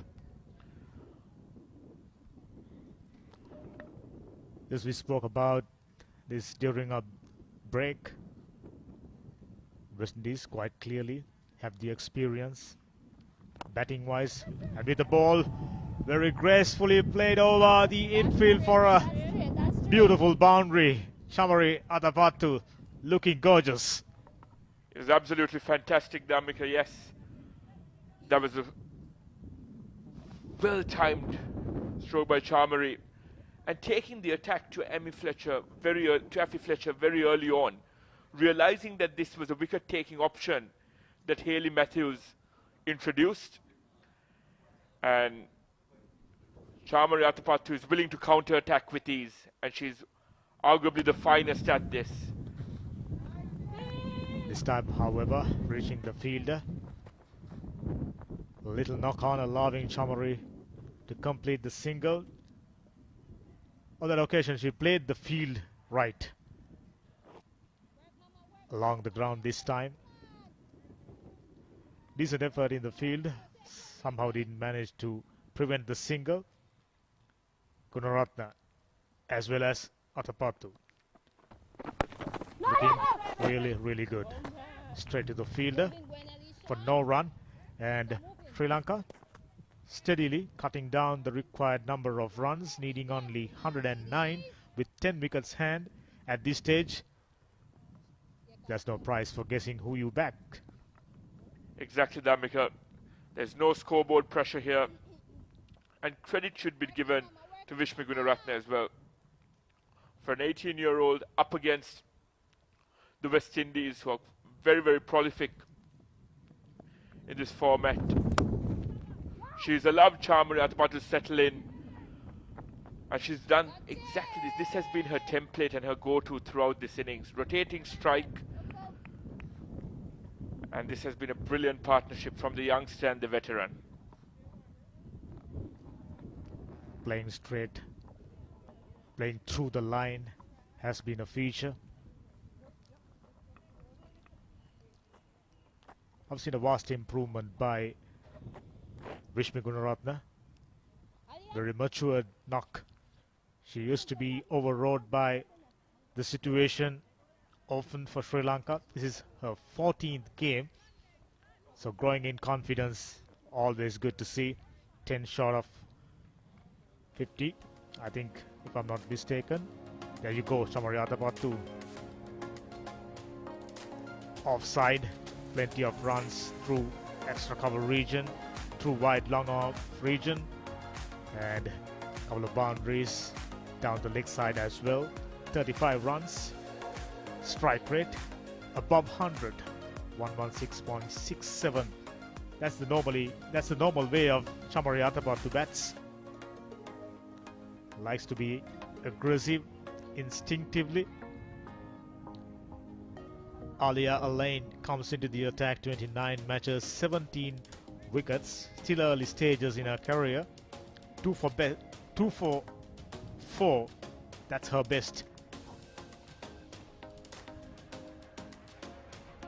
Hayley Matthews is now ringing in the changers for the West Indies. Desperate times demand desperate measures.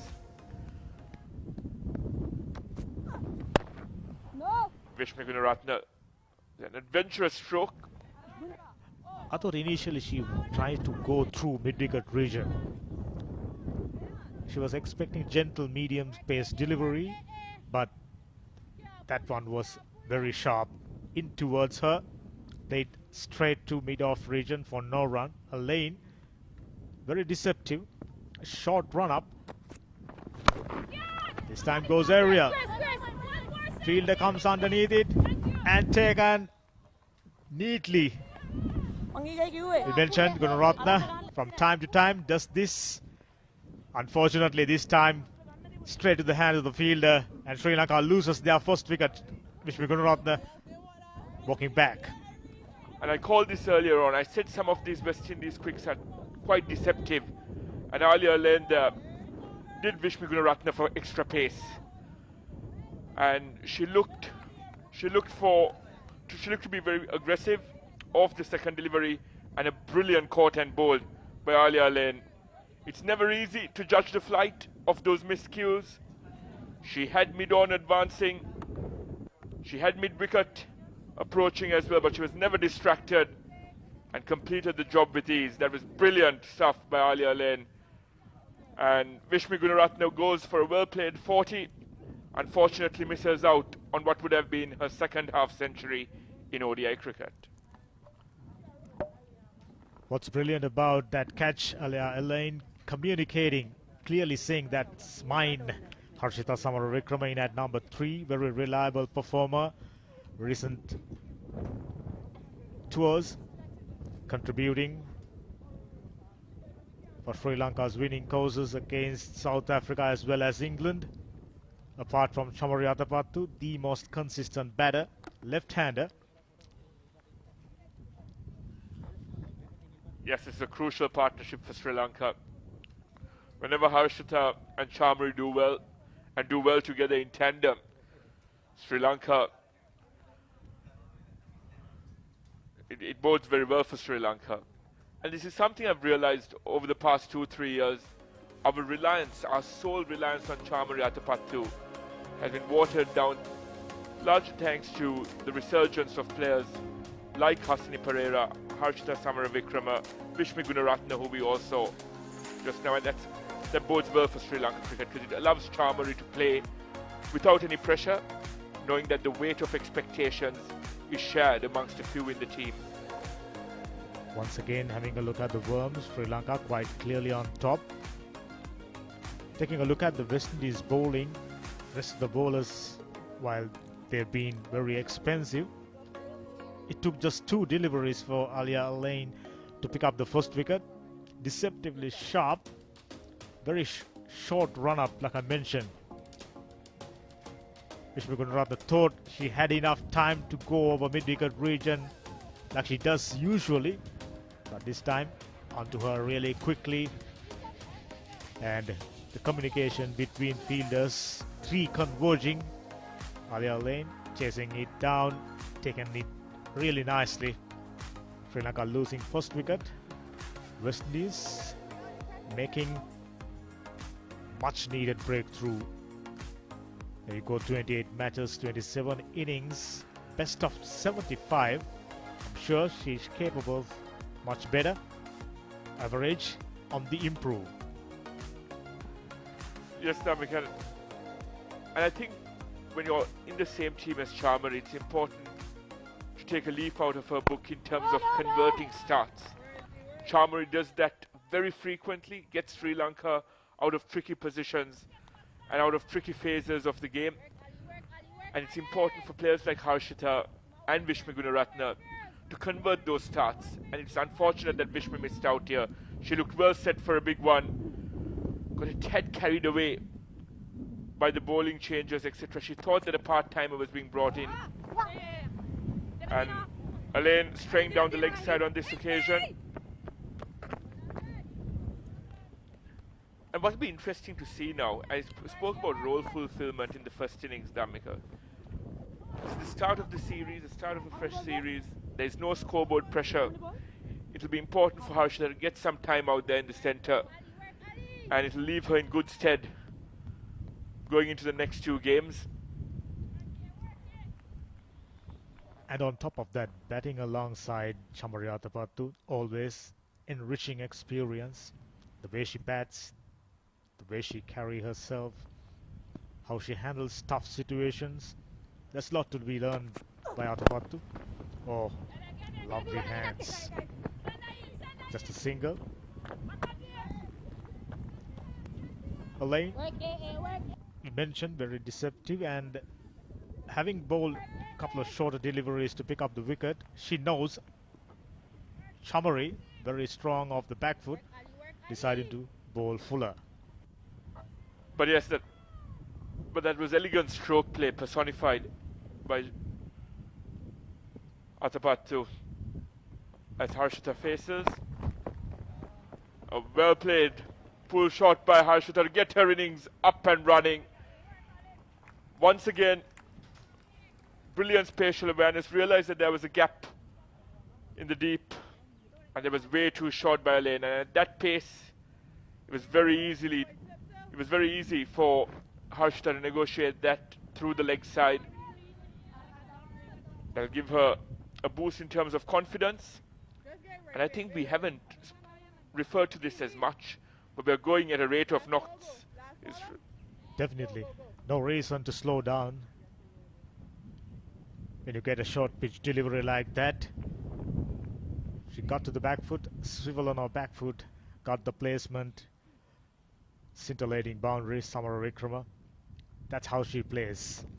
Off the back foot, gentle push for no run. Elaine, despite taking a wicket, little expensive, 6 runs of her first, 7 runs rather. So after 14, Sri Lanka looking good, 95 for 1.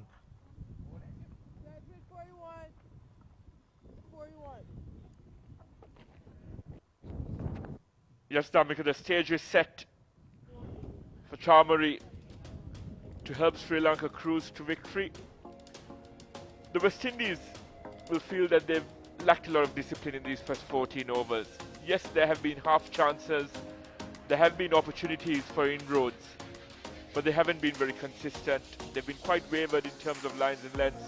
As we see the rest of the Sri Lankan batting card, there's a lot of batting depth now. And Sri Lanka cricket has encouraged a lot of youngsters to take up the sport. And it's safe to say that the next generation of Sri Lanka cricket is in safe hands.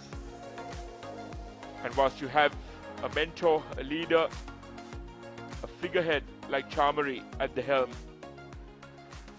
it's important for everyone to take a leaf out of her book.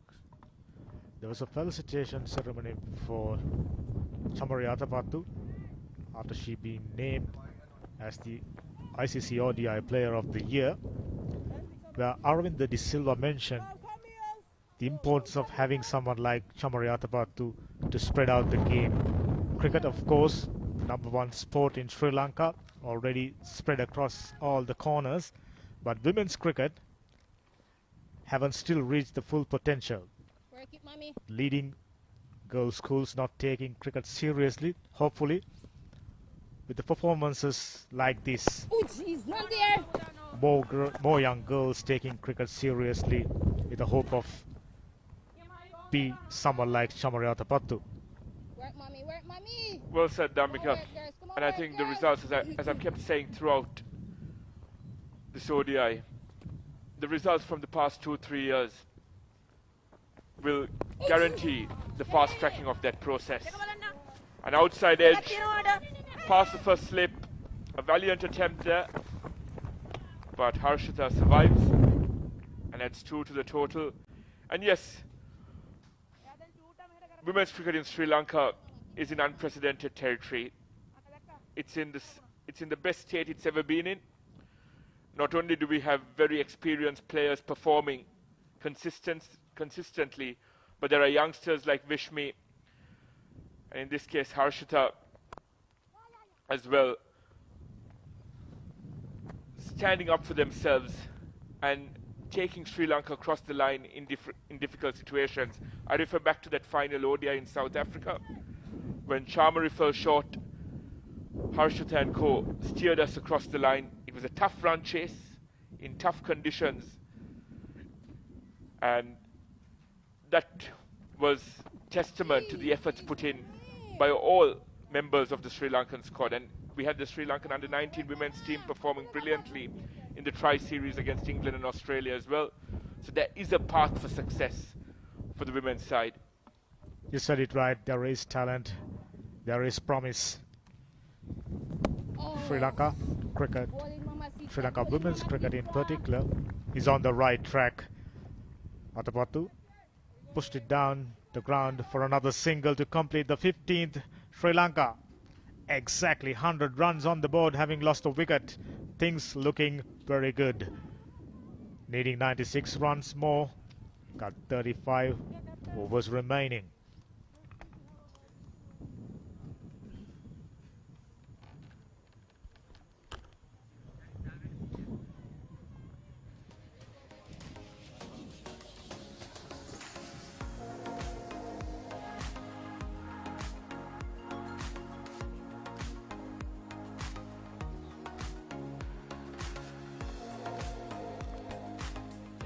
Sri Lankan batting card, which Vikunurath the batter out.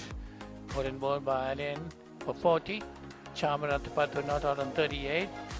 Ashita Samara Vikramanat out on 7. Sri Lanka 100 for 1 after 15 overs. A brilliant start given by the two openers, Ricky. Chamari Atapattu and Vikunurath. They put on 88 runs at the first wicket. Has really put Sri Lanka right on top of the game. Yes, and what is good about that partnership and the start so far is they have played good cricket, Paulinus. You haven't seen them, but as we speak, beautifully bowled, premeditated by Chamri Atapattu. Before she could deliver that, she was moving away, trying to open her stumps and probably trying to hit it through that offside. But Aline just struck to her wicket-to-wicket bowling method. Keep it straight, you miss, I hit. And she's shut up the stumps. This is a big breakthrough for West Indies. They really needed it. As you see, she moved away from her stumps. And Aline bowled in the right channel. Missed a straight one ultimately. I think she was in two minds.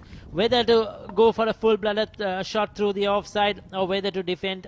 Ultimately decided to defend and missed it completely. Well made 38 of 36. But Sri Lanka have lost both their set batters now. It's 100 for 2. Yes, definitely. That's a big wicket for the West Indies. Chamri Atapattu out for 38. And Aline got both the wickets to fall, 2 for 7. Kavisha Dilhari, the batter, that's coming in at number 4. She also had batted quite well. So it's 100 for 2. Sri Lanka in 15.2 overs, still needing a further 96 runs to win this game. There you see the statistics of Kavisha Dilhari, 22 games, 375 runs, 84 being the highest, 26.79 is the average. So she can bat, she got some runs, 84 being her highest. Yeah, so this is the opportunity for West Indies to now crawl their way back into this game. Huge wicket, the Sri Lankan captain. There you see, missed a straight one. Gave herself probably just a bit too much room and had to play away from her body. Angled bat as well. And West Indies will take that. Alien has picked up 2 for 7 now. She's picked up the 2 set batters. Now this is what Sri Lanka didn't want. They needed somebody to carry on that momentum, carry on the innings. Now they have to start fresh. But they're well ahead in this game. And like I mentioned, they played good cricket in shots, nothing rash. They didn't just come out there and throw their bats around. Played the bowlers on their merit. Some fine shots through the offside. Chamari Atapattu strong on the offside. And they have been good so far. But it's a rebuilding process again. And an opportunity for Dilhari and Samar Vikrama to try and consolidate and put up a partnership. Yes, definitely. Vishwi Gunaratne in particular, Ricky had come a long way. As I was telling you off, Vishwi Gunaratne during the early stages was coached by Tilak De Silva, brother of former Sri Lankan Test player Asoka De Silva and Test umpire. So she's definitely come a long way, and she was supporting Chamari Atapattu very well in that opening partnership. But now it's still again back to square one. These two batters got to put up a good partnership. It was down the leg side. The wicket keeper got a bit of a glove onto that one. Could not hang on. Was that off the bat? Was it signal leg buys? Take a leg buys there.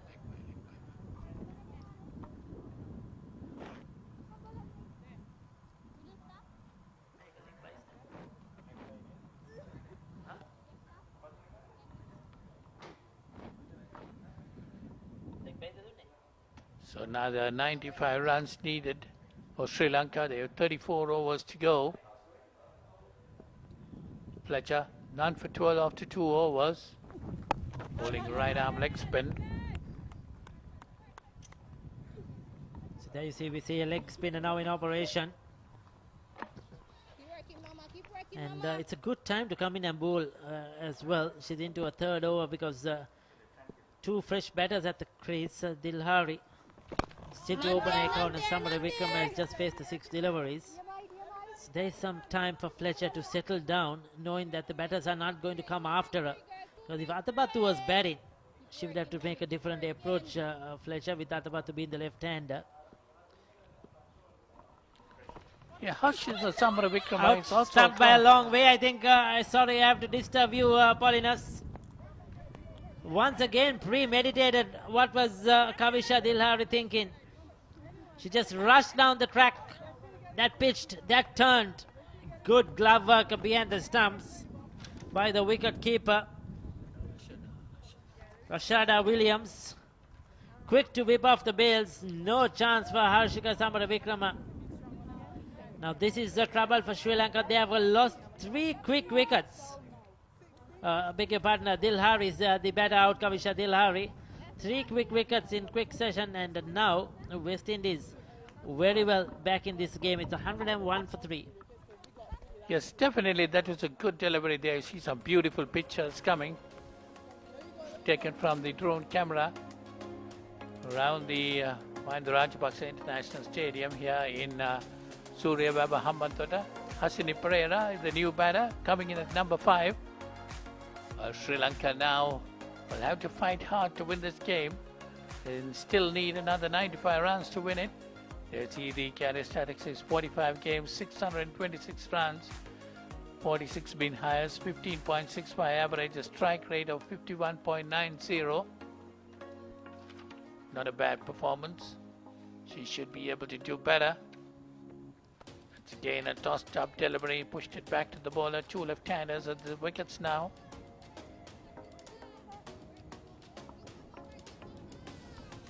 So Hasini Pereira has been around for a long time in the Sri Lankan ranks. So when you look at those numbers, you would have thought that expected more.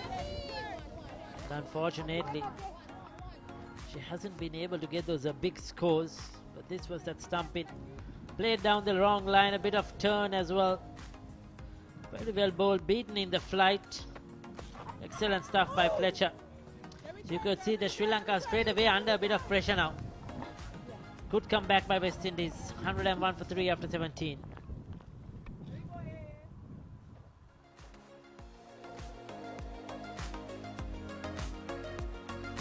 Beautiful pitches, no doubt about it, Paulinus. Lots of greenery, lots of water. There's lakes out there. And Surya Weber ground here in Hambantota, surrounded by lush green national parks as well. The Udavalavi National Park.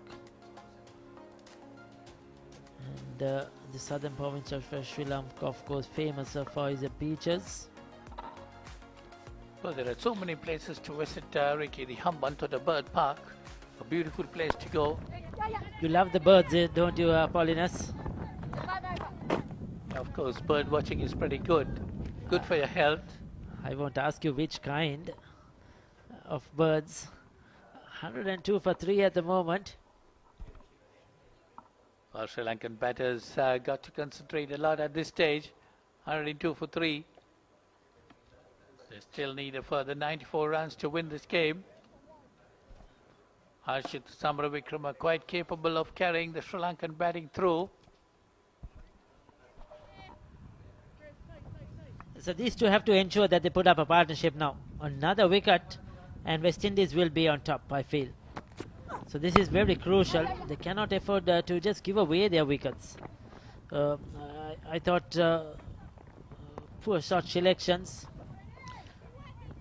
Yes, Vishmi Gunaratne was well set. She was not in position to play that pull shot. That could happen sometimes. Then Chamari Atabatu premeditated, missing a straight one, and the wicket of the last one of Kavisha Dilhari. That was really not needed. They have already lost 2 wickets. What they needed was a partnership for her to just pick up the 1s and the 2s. Coming down the track and getting stumped was a poor shot selection, which has put Sri Lanka, I would call it, in a spot of bother. I thought the shot that Vishmi Gunaratne played was highly unwanted at that stage. They were doing very well, 88 for no loss, and playing very good cricket. They were getting the runs quite easily, and was not really very much behind the ball to pull that shot, play that pull shot, and of course the ball went high up in the air. So 104 for 3. Harshita Samaravikrama on 8, Hasini Pereira on 1. Still a further 92 runs needed to win this game for Sri Lanka. But they got plenty of overs in hand and a no-ball call. That could be a free hit, isn't it? Opportunity for Samaravikrama to get going. Overstepping.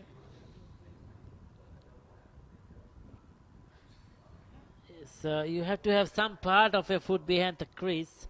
I don't think she had anything, probably landing on that crease. Paulinus. We had a similar call in the first innings as well when West Indies were batting. But this is a free hit and an opportunity. Now, when Sri Lanka were 100 for 1, West Indies looked down and out at that time because Sri Lanka had taken the game away and Chamari Athapathu was there. But now things have turned around and West Indies will feel that they have a chance to really get back into this game strongly. Swing across the line, didn't get the elevation. She was looking to hit that over mid-wicket, but unfortunately it is straight to the fielder. This is what some of the shots played by the Sri Lankan batters, straight to the fielder. Very good shots played. Even wished Gunaratne at the early part of the innings. Didn't manage to get the gap. Ashita Samaravikrama got to concentrate a lot. Got to steer the side through. She has been in top form. Played some wonderful innings in South Africa.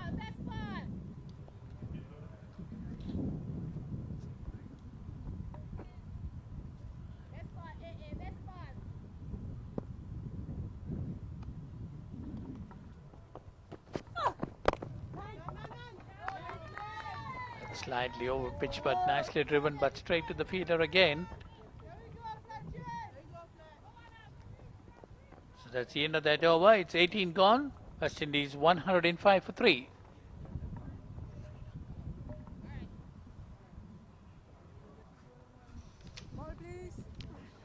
Copter doing all its work, isn't it, in the skies out there, capturing those brilliant pictures.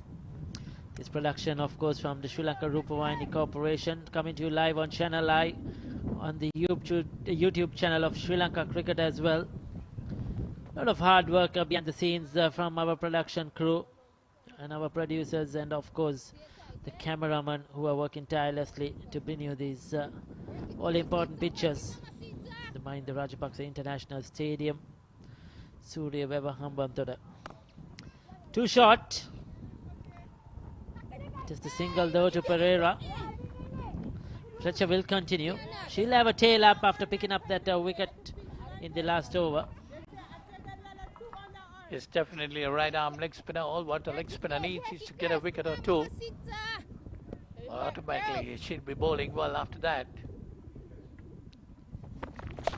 Again down the leg side, swept away nicely this time by Samara Vikrama. But there is a fielder right down on the boundary. Just a single.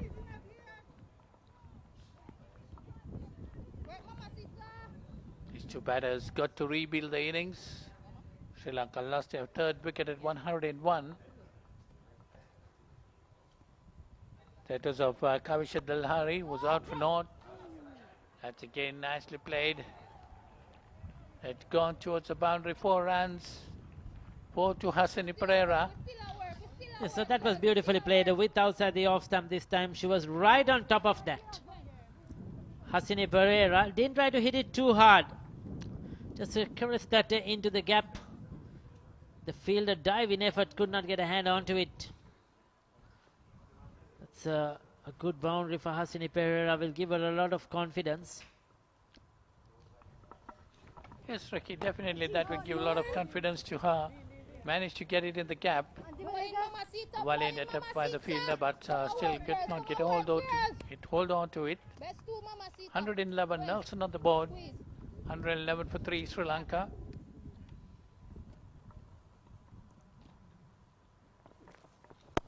Oh, yes, mommy. Well, 85 runs more needed for Sri Lankan victory. 31 overs remaining. Plenty of time available. But all what the West Indies got to do is to try to get wickets as regular intervals if they want to come back into the game. They got 3 quick wickets. Another one just scrapes through between the bat pads and the stumps. Unlucky for Fletcher. That was a very good over until then. She had just given away 5 runs, but the big inside edge and very lucky Hasini Pereira. 4 runs to end the over, 115 for 3.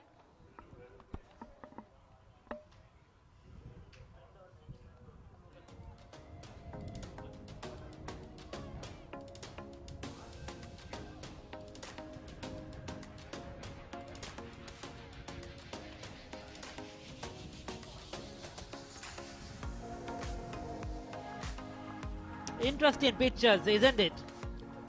Paulinus, did you take that longer route or the shorter route through the Well, streets? you got to take that longer route now because the shorter I route know is why. I know why. I think you're scared of the elephants, isn't it? Yes, elephants will be going around there. So you got to be safe. First thing is you got to be safe. And you take the longer route there. That's outside the off stump. That's interesting, isn't it? Amidst that greenery, all those trees, isn't it? Forest and jungle, you get a road going through. Absolutely fantastic pictures, beautiful long stretch of a road leading to all the main towns here in the Hambantota district. It's nicely played towards the extra cover boundary. They reach the field and they get a single. These two batters are settling down now, getting the singles and the twos. Sri Lanka have 30 overs remaining, so they got to get those singles and the twos rather than going for big hits. Get up to a good partnership.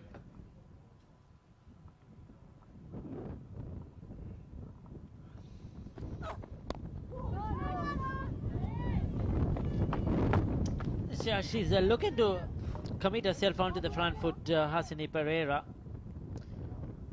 I think that's an initial movement. Beautiful. Look at that. Bit of mist, is it, Paulinus?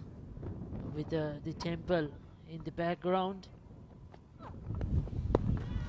Some mist, or is it some smoke? I was trying to think of smoke, but then I thought middle of a forest, smoke. That's not a good thing at all. But it's interesting, beautiful pictures taken by the drone, no doubt about that. It's a lot of diversity in Sri Lanka if you're watching these pictures.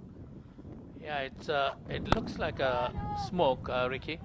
It's coming out from there. It's probably some sort of activity going there, but definitely not burning down the trees, that's for sure. There's so much to see in Sri Lanka. Of course, the beautiful beaches, upcountry, the mountain range, lots of rivers, lakes, adventure parks. You name it, you get it in Sri Lanka, in this small but beautiful island. 20 completed, 116 for 3.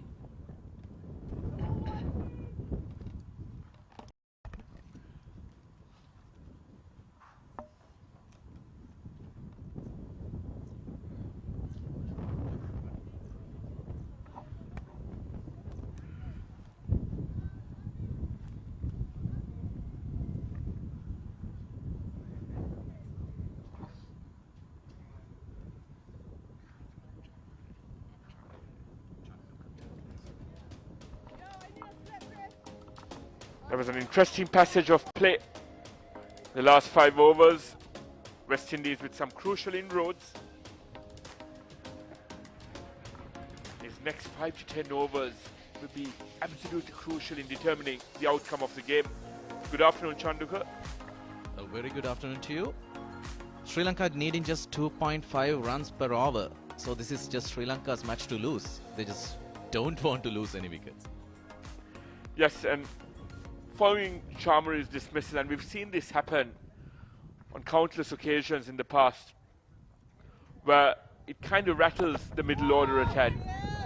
So if Harshita and Hasini can regain some composure out there and see out the next 5-10 overs with minimal damage, I reckon it should be the game in the bag for Sri Lanka. So these next 5-10 overs will be the most crucial juncture of this innings. Haley Matthews comes back into the attack. One of West Indies' most experienced campaigners, and brilliantly played lap sweep there by Harshita, showcasing her judicious range of strokes now. She's got her eye in. She read the flight, knew that that was straying down the leg side. There was a very vacant fine leg region, which has been a constant throughout this innings. That fine leg region hasn't had much protection, but brilliantly placed. After those quick wickets, this pair has been doing really well because you can see the run rate also, and also at the same time, they have not lost their wickets. That is the most important thing in this stage of the game. Yes, Chanduka, because the order of the day was to rebuild. There were 2 wickets. There were basically 3 wickets lost in quick succession. So it was important for these two to reassess the situation. And like I said when I was on there 5 overs ago, there's no element of scoreboard pressure here. You have the required run rate under check. So it's just about negotiating this tricky passage of play. I called it earlier when I said Affy Fletcher was going to be West Indies' linchpin with the ball. And how Sri Lanka negotiates her next few overs will also be crucial. When you have a leg spinner in your ranks, it's important for you to see them as a threat, and B, deal with them accordingly. A half-hearted appeal, but it was quite obviously straying down the leg side. Off the pad, she tried to take a run, but she couldn't. Anyway, where did West Indies go wrong, according to you? What do you think? Oh, well, it's still a brilliant stroke there by Harshita, but you have protection in the deep.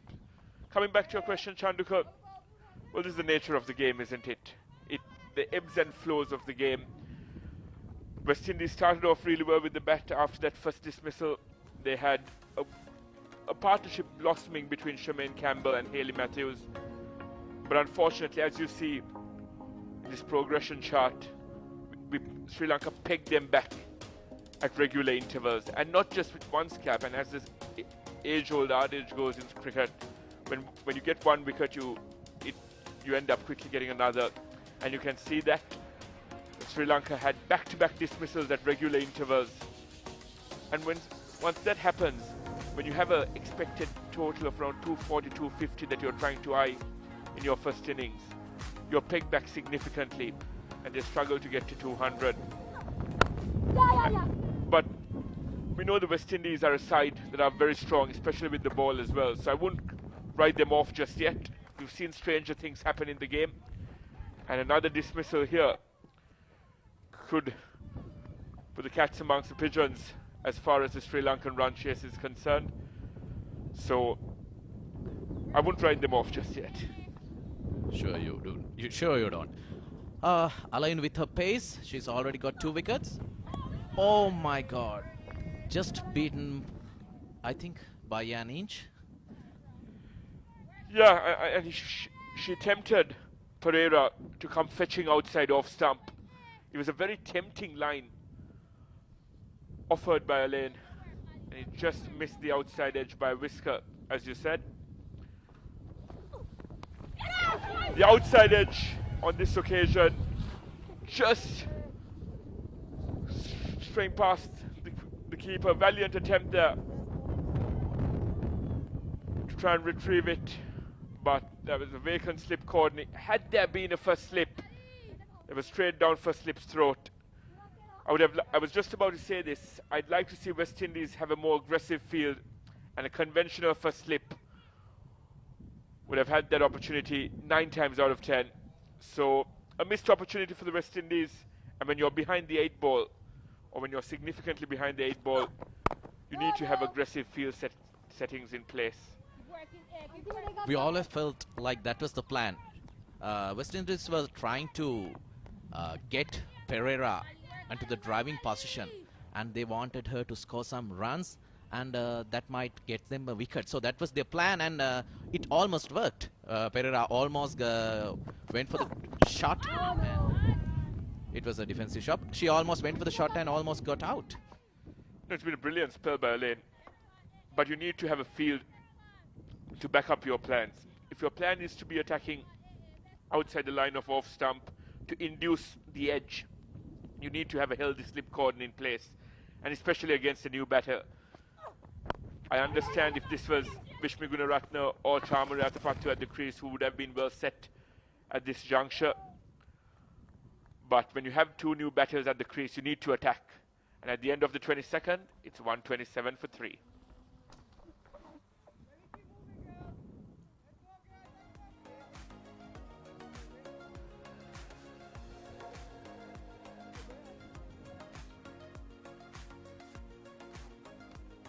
Chanduka, when you and I were on there earlier, I spoke about the importance of having a cohesive game plan in place. And I think what transpired in the last over was a good example of it. Elaine was looking for that line around the 4th/5th stump outside Pereira's off stump. Initially just missed the outside edge. Managed to get the outside edge off next delivery. But when you don't have an attacking field in place to complement that plan, you can't say it was misfortune for the West Indies because they didn't deserve to capitalize on that opportunity. I really like this plan of attack from West Indies because they have used a slip for Matthews, and they need to get a wicket because they can't contain Sri Lanka with this small target. So they just need to take some wickets. I would encourage them to get a wicket by attacking, getting some close infielders and not letting them take singles like that. Actually, it is not a single, it is a boundary. See, that's what I was talking about. Like, without any risk, Pereira could take the boundary, just playing a simple shot. That was very, very intentional by Pereira. She knew that there was a vacant gap in the deep. Played with soft hands, and short third man stood no chance. Working, Skippy. A valiant attempt, but to no avail.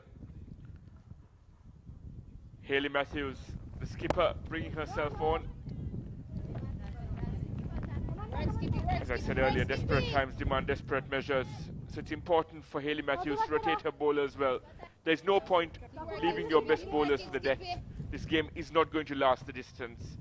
So it's important for her to utilize Afi Fletcher's overs and Karishma Ramaharak's overs quite well. They're your two linchpins with the ball.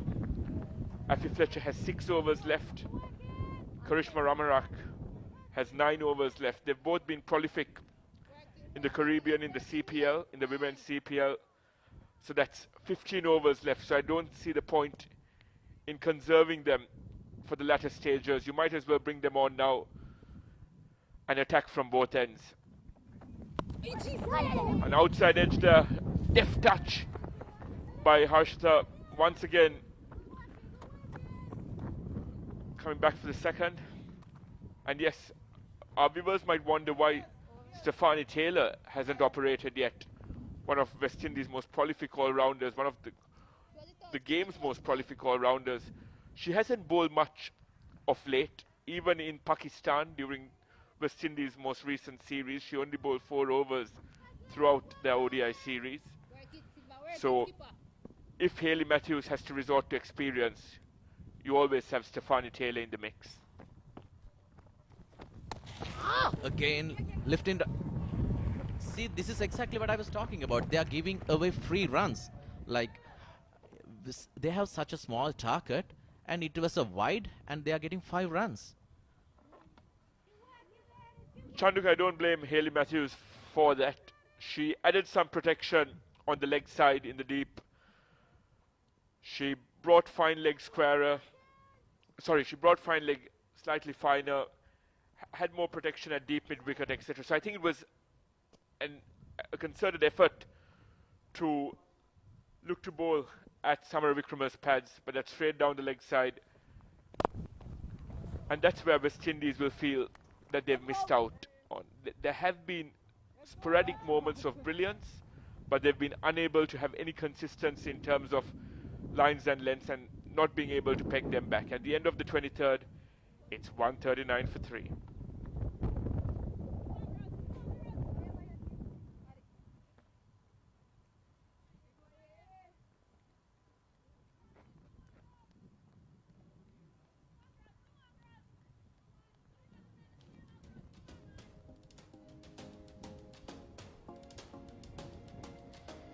You know, during the West Indies innings, Sri Lanka was giving them a lot of wides and extras. And same thing is happening with Sri Lankan innings also. West Indies is also guilty of giving them a lot of extras. 12 wides, 2 no balls. Again a shot outside off stump, and they gave, yeah, she was given width and she just helped it on the way, and she got 2 easy runs. Keep working, girls. Keep working. But once again, Chanduk, I don't mind this plan. It's very clear that Elaine's trying to get the batsman to fish outside off stump. You'd expect to have a slightly more attacking field with more protection on the offside if that's the case. But coming in with this angle, it's obvious that she's trying to induce the 4-stroke. She's been West Indies' most prolific bowler. 2 wickets under her belt. But yes, it's now important for the West Indies to bring in their trump cards. And by trump cards, I mean Afi Fletcher and Ramarak. They've been very lethal with the ball as of late for the West Indies. And I won't be surprised if Hayley Matthews resorts to bring them on in tandem from both ends to try to get rid of either Pereira / Samara Wickrama. This partnership might prove to be very crucial come the end of this game.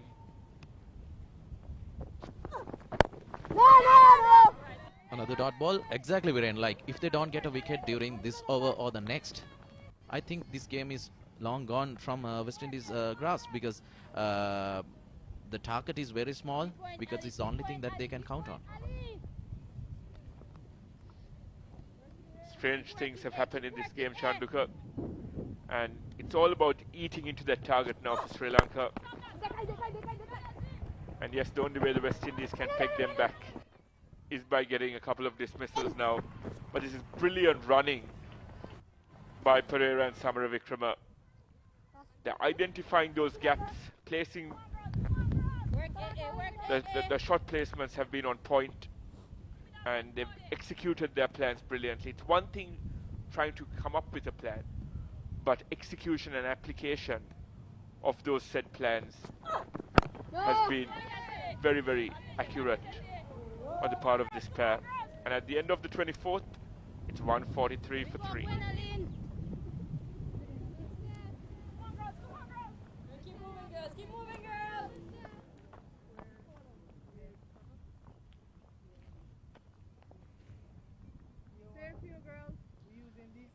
So if you look at the scorecard, Vishmi Gunaratne, she got 40, and Chamari Atapattu, she's got 38. And when you go down, only Dilhari, she was unable to get a coin, but Samara Wickrama and Pereira, look at their strike rates, 18 of 24, 24 out of 28. That is very good, because that means they have been rotating their strikes, and we didn't see any harsh shots, we didn't see any shots that were unnecessary. So they have been playing really sensible cricket during this period. For all our viewers tuning in, this is a very, very healthy rivalry between the two sides. I'll get to that in a moment. This partnership is blossoming, and just as I said it earlier, you bring on your most experienced weapon, your most experienced trump card in Stefanie Taylor. She hasn't bowled much in the recent past, hardly chipped in with the ball in Pakistan when the West Indies were on tour there a couple of months ago. But look at her figures, 155 wickets. Her track record with both the bat and ball are extraordinary. One of the greatest all-rounders of all time. And it's a treat to watch her live, and that's something I'd encourage all our fans around to do. Swing by to the Hambantota Stadium. It's not often you get to see Stefanie Taylor, Chamari Atapattu, Hayley Matthews, etc. playing together / against each other. I'm going to put my head out there and say that you're looking at potential future ICC Hall of Famers in Stefanie Taylor and Chamari Atapattu. And speaking about that rivalry, Chanduka, before I get to you, we speak about rivalries in cricket. We speak about the India-Pakistan rivalry, the England-Australia rivalry. But in women's cricket in particular, the Sri Lanka-West Indies rivalry is a lot closer than most people think it is. We've had 32 games played between these two sides. West Indies hold the edge with 18 wins, but Sri Lanka aren't trailing too far behind with 14. They faced each other very often, West Indies are amongst Sri Lanka's top 3 oppositions in terms of how often we've played them. And in the last 5 matches, and this is where bragging rights will come into it, West Indies have won all the last 5 games, with the last being held in October 2017. So Sri Lanka would like to set the record straight here. There's no better place to do it than at home. Like you said, Viren, I really think Stefani Taylor should have been introduced earlier, because you can see the over she bowled just 1 run, a very decent over, and Sri Lanka, especially Pereira, she was struggling. So I think she should have been brought up earlier. Anyway, after 25 overs, Sri Lanka 144 for 3.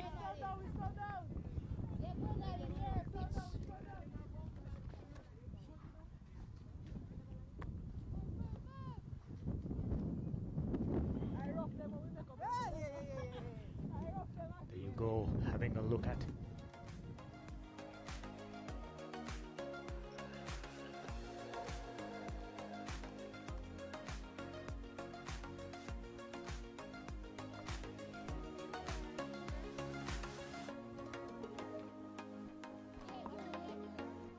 There you go, having a look at the worms once again. Slight dip in the red worm, Sri Lanka. We saw with the fall of Wicket, immediately the complexion of the game changes. Now Sri Lanka working their way to the target. Looks good. Solid techniques. Experienced campaigner nowadays, apart from Tamariyata Pattu. She has been the trusted batter in the middle order. Ramarak gets it in line outside the off stump. Pereira 24, Samaravikrama 19. Good little partnership after 3 quick wickets. As I'm joined by Holly once again. It's definitely a very good partnership with developing up a 43 run partnership between these 2 batters, Hansini Pereira and Harshita Samaravikrama. Both have played some very good shots, got the runs, and they've been running fast between the wickets, getting those runs quickly. 44 runs added between them, which is a very important partnership for the Sri Lankan point of view. They lost 3 quick wickets at 88, 100 and 101, and from there on these 2 batters have been batting really sensibly. Sri Lanka needed this excellent start, but 3 quick wickets, all of a sudden things have changed. Now Sri Lanka milking runs. Samaravikrama in particular very keen on rotating strike. Not too many boundaries, of course. Ramarak very steady, pushed it back straight to mid-off fielder for no run, completes the 26th. Sri Lanka 145 for 3.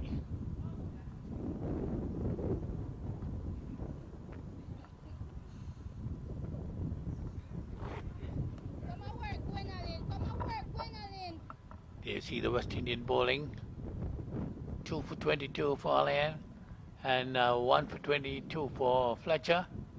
These are the wicket-taking bowlers, whereas the others have gone wicketless. Still, Stefani Taylor just bowled 1 over, giving away 1 run. So she's going to continue. Definitely the West Indies might need to take a couple of wickets if they need to come back into the game, because just as the Sri Lankans have less than 50 runs needed for victory.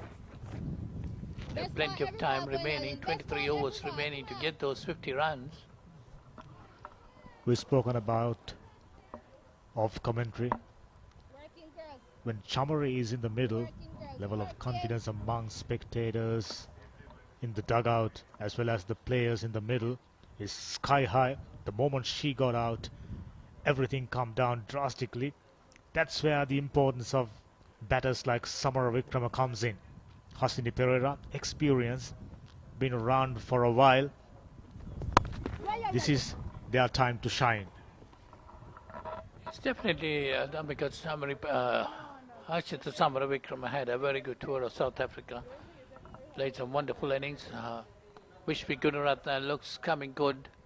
Actually, they're putting their hands up. One Chamri Atapato appears to get some runs. Of course, today we saw a very good 88-run partnership between Vishwi Gunaratne and Chamri Atapato. Vishwi Gunaratne got more runs than Atapato when she was on the wicket. Yes, she must be kicking herself down at the dugout for not getting her first half century in international cricket. ODIs, I'm referring. She already has one. It would have been the second Aurelia, century. I beg your pardon. But she was clearly in for a big one today. Go beyond 50, perhaps even get closer to triple figures. They see the Sri Lankan dugout. Ramesh Ratnayaka, the manager there. What a wonderful effort he has done. Ramesh Ratnayaka for the Sri Lankan ladies team.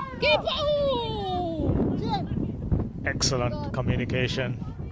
Had they gone for it, would have been curtains.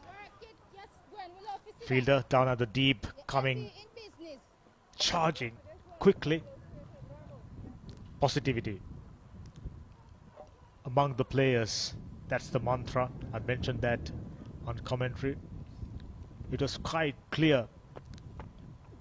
Ramesh Ratnayaka trying to keep everything positive. Not a word is spoken negatively in the camp. So, experience, campaigner. I'm sure Sri Lanka will go from strength to strength under his leadership. 47 runs partnership. Went past the outside edge, a dot ball to complete the 27th. Sri Lanka 148 for 3. 47-run partnership, and that 47 runs has come off 63 deliveries. What is good in these two batters is that they're running their runs very fast and getting those runs quite easily. Especially Harshita Samaravikrama making Hasini Pereira also run fast between the wickets. That's what is important. You said it right. Even though there's no element of scoreboard pressure, look at the required run rate. Just 2.09 runs to go beyond the target. Just 40 plus runs under no trouble. But whenever wickets are falling in a cluster, immediately creates that uncertainty. That's what Sri Lanka need to prevent. We're talking about crowds to come in. There are more matches to be played here. 2 more one-day internationals and 3 T20 internationals in the coming days. Like to see more people coming into the grounds to see some wonderful cricket, and that's nicely played. Looking for that gap. They're running hard there again. Coming for the second. Samaravikrama with a cheeky little paddle sweep and pick up couple. Always good to see. I think recent times she's been playing that shot really well.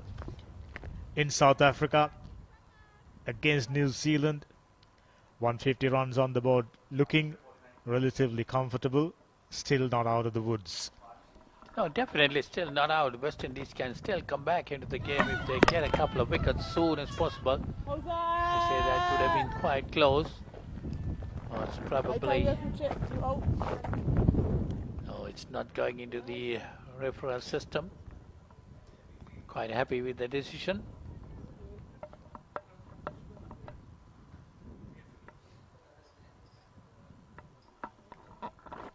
So 150 for 3 Sri Lanka. Ramharak bowling a third over, gone away for 12 runs up to now. That's nicely played off the back foot, trying to push it between cover and extra. Close call previous occasion, Polly coming down the track, but Samaravikrama had the presence of mind to keep her back foot inside the crease. Once again, good running, good communication, good understanding between two batters. Lovely to see. This is what I say among these two batters. They call nicely and they are very quick on their feet, getting those runs.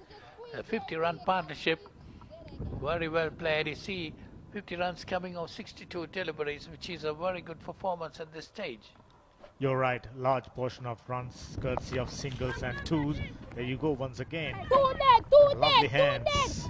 Paddle sweep. Just 4 runs being taken. Still a good over. After 28, Sri Lanka 152 for 3. There you go. Vital, crucial partnership. 51 runs of 69 deliveries. Samara Vikrama, the enterprising partner. Almost the same number of deliveries, 26 for Pereira. This is what Sri Lanka looking for. Sri Lanka need to build on this. Still not out of the woods like I mentioned, but inside the dugout, they're breathing easily. Well, you see the contributions between the two batters, 25 from Hasita Samaravikrama and 26 from Hasini Pereira. So they have responded to each other very well, and 51 runs coming out 69 deliveries. So that's Stephanie Taylor bowling her third over. What I like about these two stylish left-handers, very compact looking techniques. Anything short, the footwork is up to the mark. Quickly rock back, reaching deliveries on the front foot, getting into the gap. Excellent middle order batting, just like that. This time, however, straight into the backward point fielder. Still pick up a run, little fumble. There have been quite a few fumbles while West Indies doing their fielding. Sri Lanka, comparatively, is in front from the fielding front. But you see, just a small fumble and they're very quick on their feet. The non-striker very quick to call for that run. That's what I said earlier on also. These two batters have been running between the wickets, have been very good. They're getting those runs. And you don't feel the scoreboard is moving. You know, they have got a 50-run partnership. Doing well. Big shot and the tools which they have been taking, and they're getting them quite well. Rotating strike, very vital, very important part in limited overs cricket. Position creating pressure by bowling dot deliveries. That's what, as batters, you want to avoid. You've seen that in men's cricket. A large number of dot balls, and this time slashed that one for boundary for 4. Well, one thing I see, Dhammika, the body language of the West Indian team looks like they have given up the game right now, because they got to fight hard, try to get a couple of wickets and try to come back into the game. But you see, there's no support for the bowler. The fielders are just watching the ball going in. The body language itself, it looks like the West Indies have given up the game. Stephanie Taylor, on that occasion, outside the out stump, way too short. Hasini Pereira really nicely smashed that one for a boundary and completes another good over for Sri Lanka. 6 runs off, 29 done, 158 for 3.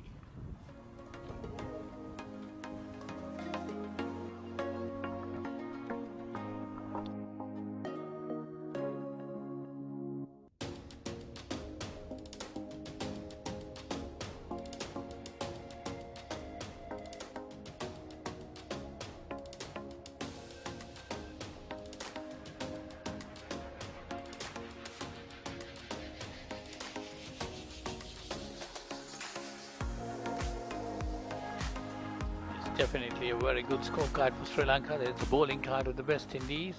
Fletcher 1 for 22 and Alin 2 for 22 are the wicket takers, whereas the others, Stephanie Taylor, none for 10 of 3 overs, 3.33 the economy rate, and Ramharak 4.67 the economy rate to 3 overs, given away 14 runs. They have been the main bowlers for the West Indies. Wickets fallen at 88, 100 and 101. That's where the progress of Sri Lankans being hindered. But now Fantastic partnership. Things looking up once again. There you go.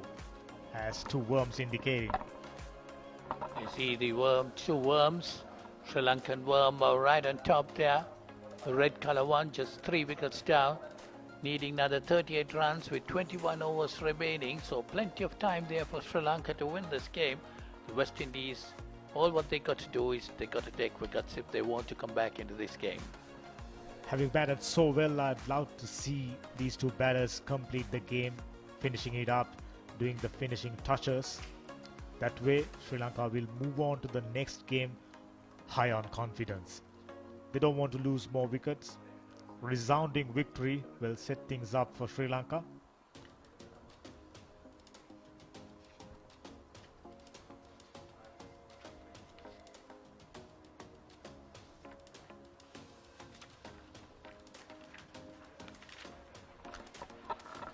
Yes, definitely. We have 2 more one-day internationals to be played here. On the 18th, the second one-day international, and on the 21st, the third one-day international. Then we have 3 T20 internationals to be played. That's on the 24th, 26th, and 28th. So it will be a lot of cricket for the West Indies as well as the Sri Lankan ladies. And both the teams will be wanting to have a go at each other. They will see the summary up to now. West Indies 195 all out, and Healy Matthews got 38, Taylor got 23, Campbell got 27, Brahmara got 14 not out, Sukantika Desnai got 3 for 29, Shadil Lari 3 for 41 were the main bowlers, wicket takers for the Sri Lankans. Sri Lanka 158 for 3, Vishvi Gunaratna 40, Chamari Atapatu 38, Hansini Pereira 31 not out, and Harshita Samaravikrama 26 not out. Again, the 2 wicket takers are in 2 for 22 and Fletcher 1 for 22. So Sri Lanka needing and further 38 runs to win this game with 23 overs remaining. Sorry, 21 overs remaining. So Sri Lanka very much on top of this game. No doubts whatsoever. It's just about keeping good things moving forward. Excellent start. Then bit of a hiccup. And a superb recovery. Hasini Pereira and Samaravikrama setting things up really nicely for Sri Lanka, just needing 38 at this stage. You'll definitely back Sri Lanka to walk past the required runs pretty easily. Always good to see ardent supporters in attendance.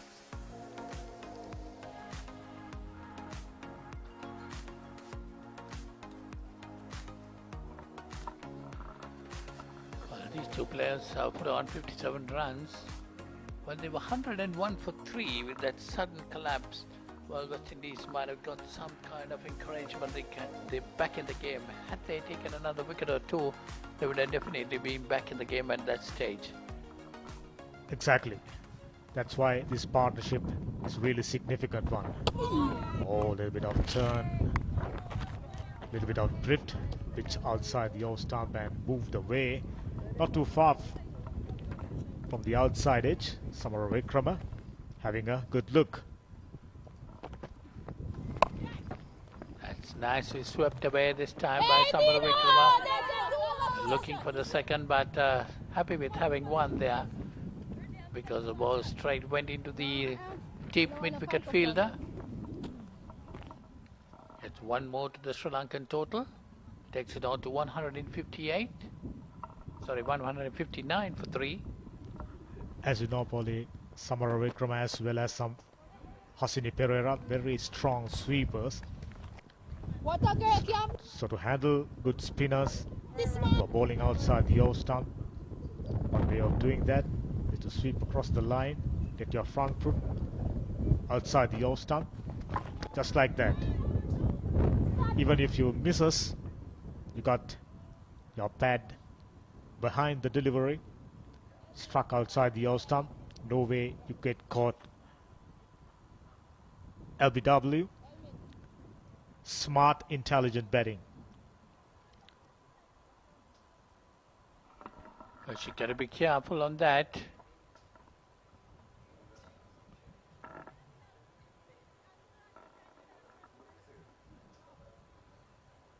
we didn't know something is happening right on the That's one struck in the helmet.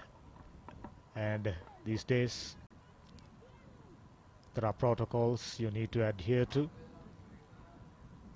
Medics straight away walks in. Has to come a long way. It's a huge playing field here at MRICS Hambantota.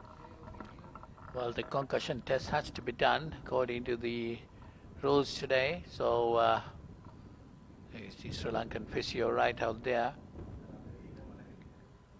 doing a test on Harsini Pereira. Well, it looks quite okay.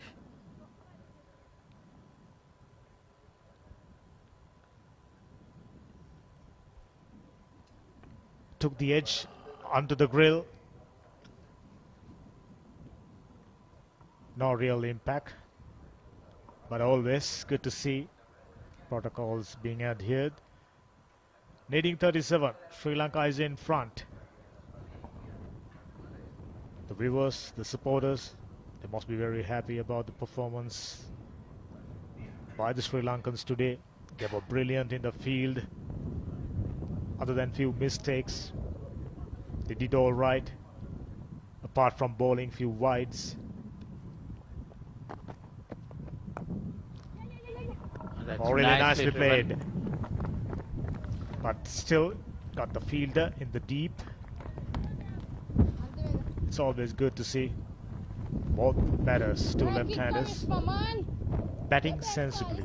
That's the key. Yeah, they're not keen on going for big shots. They're trying to work this away with the singles and the twos, and they're getting them quite easily. So that's what is needed from them, and that's why they're building on this partnership very well, blossoming into a good partnership. Well, they already put on 59 runs. So that's the end of that over. It's 30 gone, 160 for 3 Sri Lanka.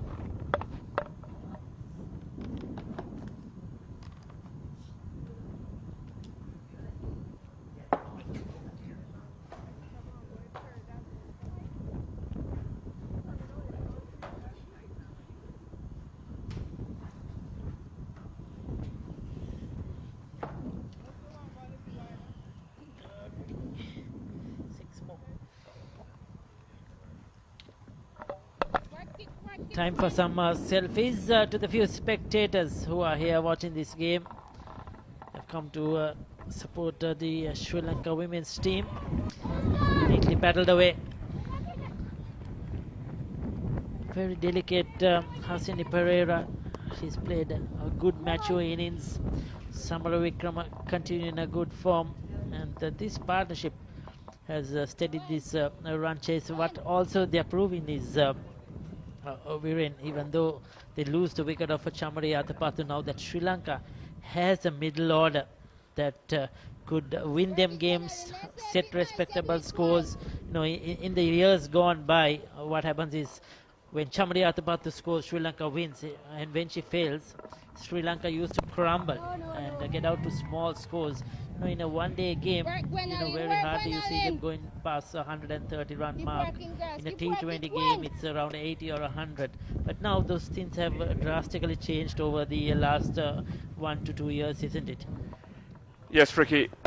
Chamari is used to carrying the weight of expectations solely on her shoulders. But if you haven't been following women's cricket over the past 2 years, this should be the greatest takeaway from this game. That our middle order is shaping up to be very, very prolific, efficient, and also quite independent. And I use independent tactfully because regardless of the performance of the top order, they can carry you through tricky phases of the game.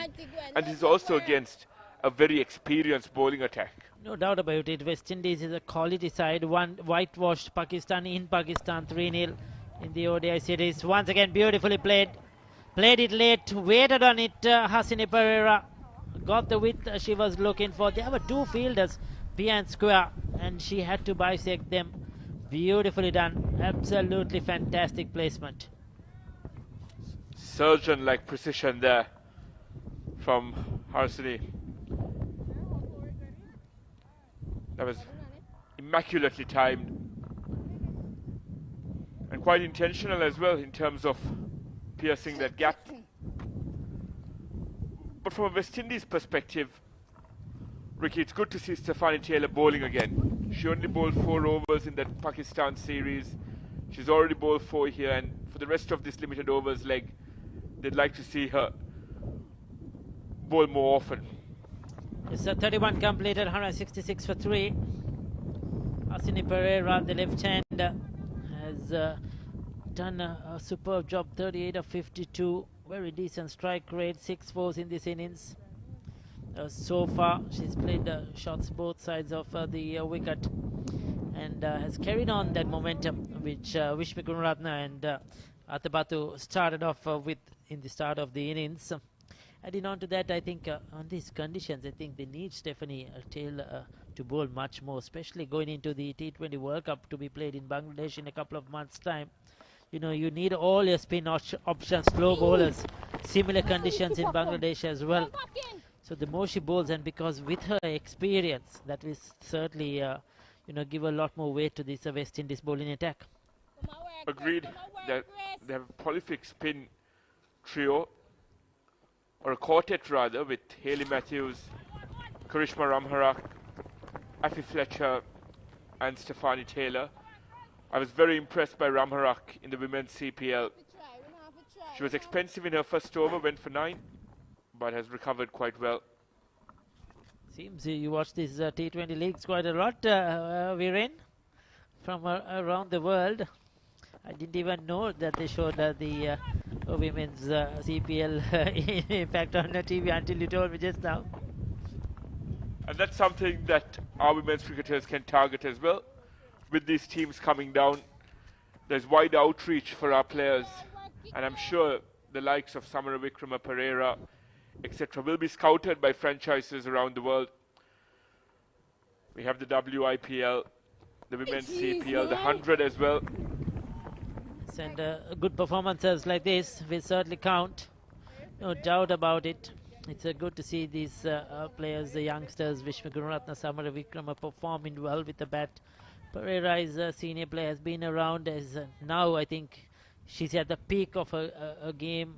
You know, probably was for years finding her way through, not knowing really what her game is.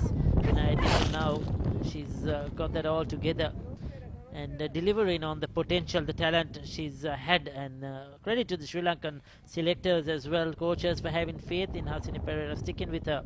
And now she's delivering the goods. Once again, very well played. She exposed her stumps, and I just thought if she missed that, she would have been castled, but she was sure of what she wanted to do. Well executed. You could see middle and leg quite visible to the bowler when she played that shot. She took it from off stump and delicately played another boundary to Hasini Pereira. If this had a difficulty rating or a difficulty level, that was treacherous in terms of trying to get that from the offside. That fine on the leg side. Brilliantly played by Hasini Pereira. Class personified then. Ricky, I want to get your take on how competitive women's cricket is now around the world. There are so many teams vying for a few spots for automatic qualification for the World Cup next year. We've spoken about how crucial this series is for both teams. But you also see teams like Bangladesh, Ireland, etc. in the mix. It bodes well for women's cricket around the globe, and you were here overseeing proceedings for the Under-19 Tri-Series as well. The future looks bright for women's cricket in Sri Lanka and around the globe. Yes, and not forgetting some of those the minor teams or the minnows in women's cricket as well. We remember the impressive performances of Thailand a couple of, wasn't it a year ago or so, you know, where they beat some top teams and they qualified. They played some very good cricket, so it's certainly growing. It's a sport that's growing over the last few years, spreading, the game is spreading, and of course with the leagues coming up, it will spread much more quicker and faster as well. And yes, talking about those under-19s, we had England and Australia, some remarkable talent. And the Sri Lankan girls really surprised me because we never thought, not myself, the others as well who were in the commentary, that they could, you know, go par and par with England and Australia at that level. And and Sri Lanka beat both England and Australia in the T20s as well as the ODIs. The T20s which were played here at the ODIs in Gaul. We saw some bright talent. And one of them went on to play for Sri Lanka in the T20 format in this in the qualifiers as well. Yes, there's so much of talent in those teams, all the teams, and I'm sure we're going to see a few of them playing for the national side soon. Yes, you refer to the Thailand team. Thailand team, if I'm not mistaken, beat West Indies in that World Cup. So yes, it's great seeing these so-called associates thriving as well. And coming back to this game, this is a convincing victory for Sri Lanka. It's not just about getting the result, but it's the manner in which you do it. Falls short of the fielder, diving effort. Fletcher has bowled certainly well. It's great to see a leg spinner. We haven't seen a lot of right-arm leg spinners in women's cricket. So this is wonderful to see her doing her craft beautifully. I was about to heap praise on the Sri Lankan batters. I nearly jinxed it for them, or have I jinxed it completely? I think I have. I've jinxed it completely, Ricky. The jinx master strikes in Hambantota. Yes, I think that was too full to play that sweep shot. Hasini Pereira, after another well-made 43, got into the 40s and given it away. I think a higher score is 47 in ODI cricket. Unfortunately, she couldn't get past that one. That was on Midland leg. The umpire would have thought, yes, that's going to go straight through and clip that leg stump. My concern would have been the height as well, because she's getting some extra bounce because of her height, but nevertheless Fletcher has picked up a wicket. Out for 43, it's 174 for 4.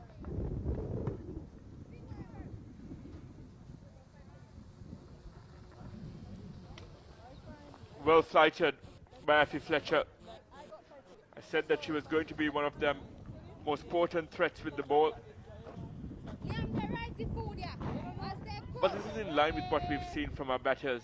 They get good starts, but not being able to convert to those half centuries that you spoke about, Ricky, might be a concern, as we've seen Lanka De Silva, an experienced campaigner for Sri Lanka, coming in to bat at number 6 for what we hope would be the finishing touches on this encounter. 35 matches, 606 runs with a solid 350. Will not look into the average plus strike rate too much. Forgetting she was very impressive in the tour to South Africa. Got a couple of good scores, including a half century to partner Chamari Atabatu in that winning run chase of over 300 runs against South Africa. So she's been in prime form as well, using her experience. Straight away down on one knee, and she has swept that front of square for 4 runs. No worries for Nilakshi De Silva. Trust in the wicket, trust in her ability, and off the mark in style. Be it Pretoria, Joburg or Hambantota, it doesn't matter for Nilakshi De Silva. She carries her form with her. That was brilliantly played off your very first delivery, a sign of confidence there. And yes, Ricky, you referred to that victory in South Africa. The highest successful run chase in women's cricket, a record that we possess, thanks largely to the efforts of our skipper, Chamari Atabatu, and also ably supported by Nilakshi De Silva. So Sri Lanka closing upon a victory. 18 runs required. This was that last wicket to fall. It was too full to play the sweep shot. She missed the length. Hit her in front. The umpire thought that would do enough to hit the stumps. Fletcher has done well. Now it's Cornell, the medium pacer, who's doing the bowling. Good fielding there at backward point. Quick release as well.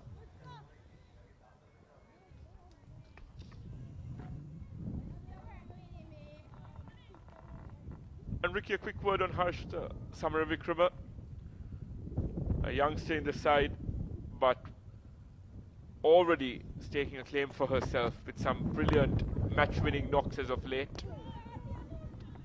setting the ship for us once again. Overthrows, and these are bonus runs for Sri Lanka. We don't need any freebies, but Hayley Matthews has duly delivered. Samara Wickrama won't complain. That's 4 runs added to her total. Loose in the field, West Indies now in this game.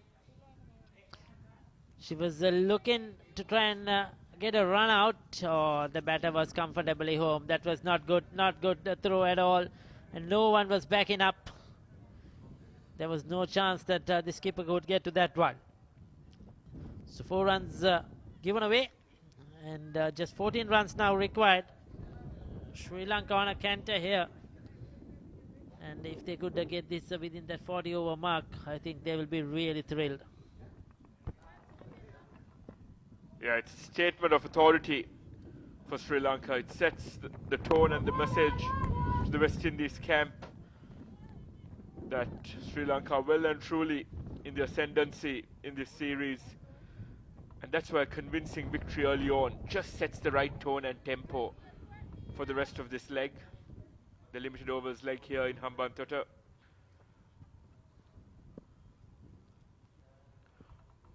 And kudos to the curators. Ricky, it's been a brilliant playing surface. As we see another extra, Cornell overstepping, and a free hit for Samara Wickrama to just continue with her momentum. So overstepping once again, extra effort by Cornell. Take a look at that one.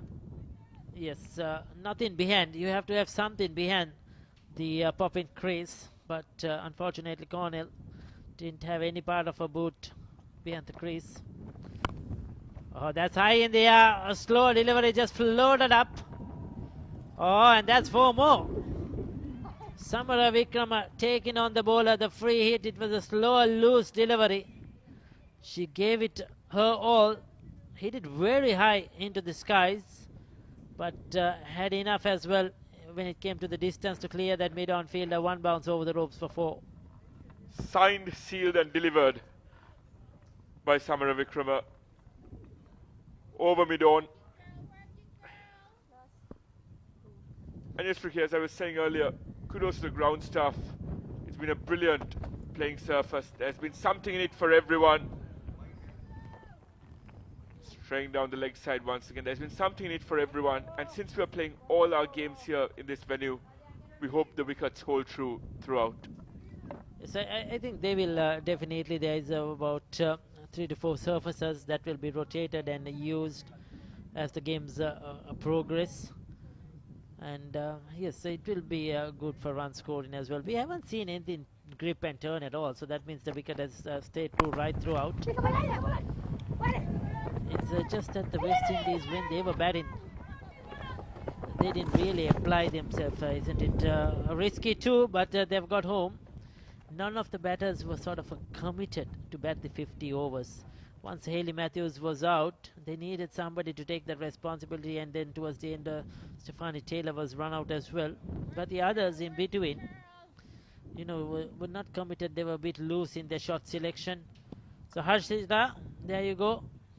40 of 52, another well-played innings, another short one, and that's put away in style. That's 4 more. She's finishing this game in a canter.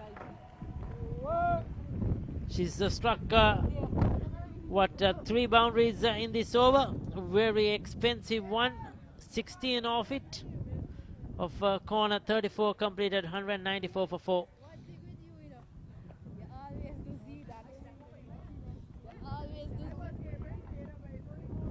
When you're on the brink of wrapping up a game with over 15 overs to spare, that's a convincing victory if there ever was one.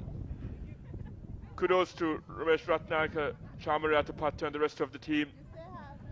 A brilliant way to start off the series, and for West Indies it'll be time to go back to the drawing board, assess where they went wrong.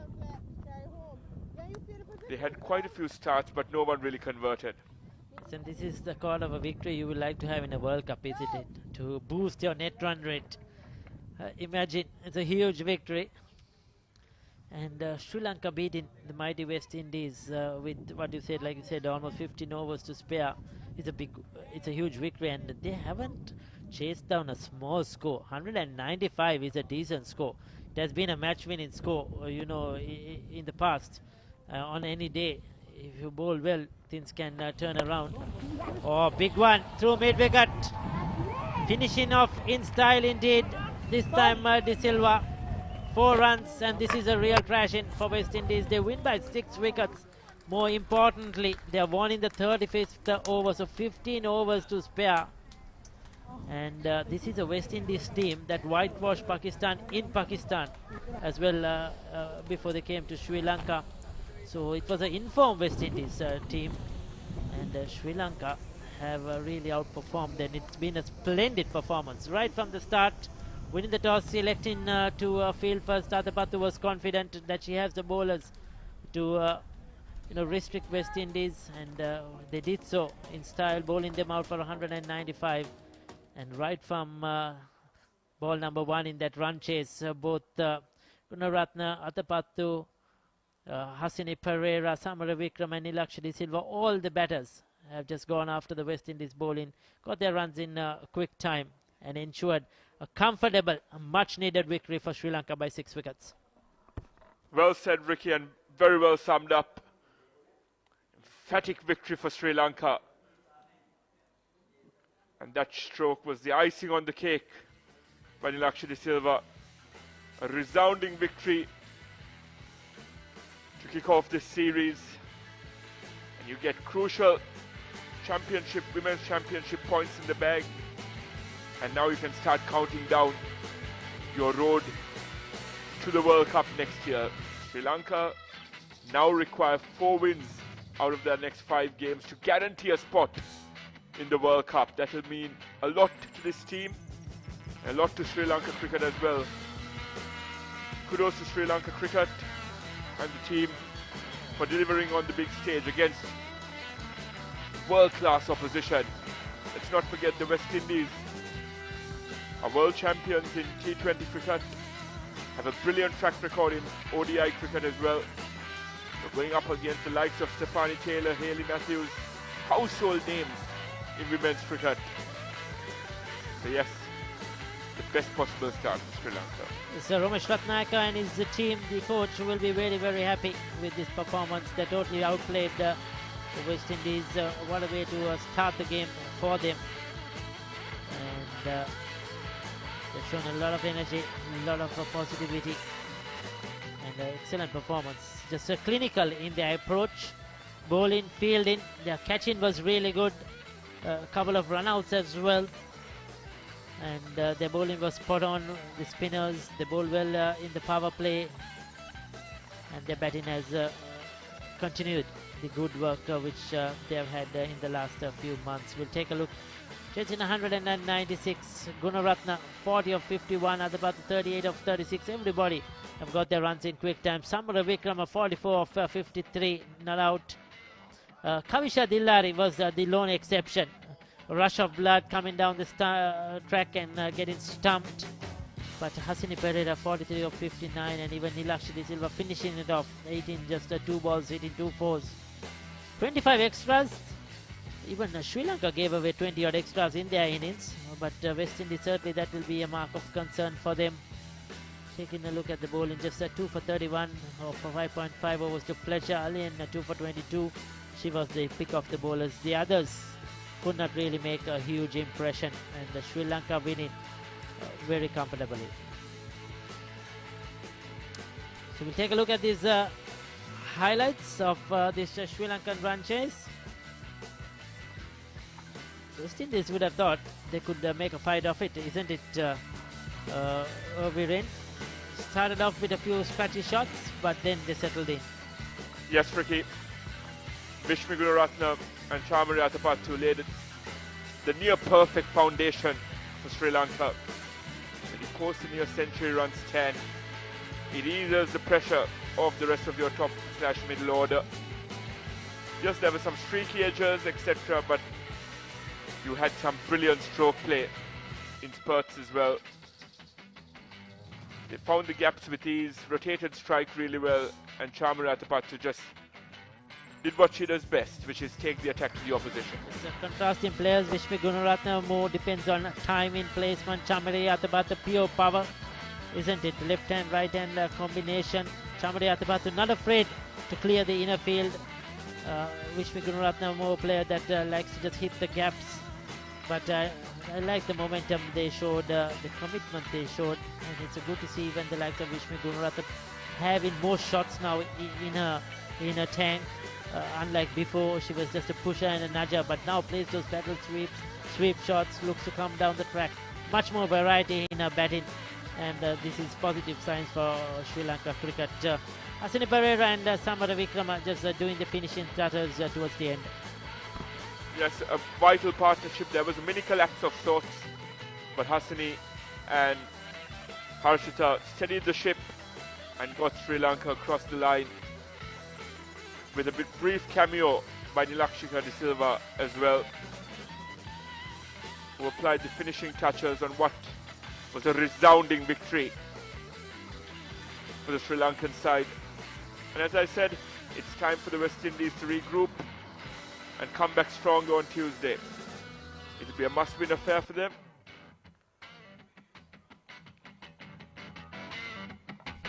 Yes, sir. Sri Lanka won the toss, selected to field first, bowled out West Indies for 195 in 47.1 overs. Hayley Matthews looked good. So did Taylor until she was run out. Campbell played well for 27. Not much to talk about. That's the Nayaka. Surangika 3 for 29 of 9 overs. She was brilliant. Kavisha Dillari 3 for 41. Wicket apiece for Kulasuri and Atapattu, and chasing down that target. Samara Vikrama 44 not out. Hasini Pereira 43. Vishmi Gunaratne 40. Atapattu 38. It was Fleshett with 2 for 31 and Alien with 2 for 22. There were 2 wicket takers for West Indies. Sri Lanka winning by 6 wickets.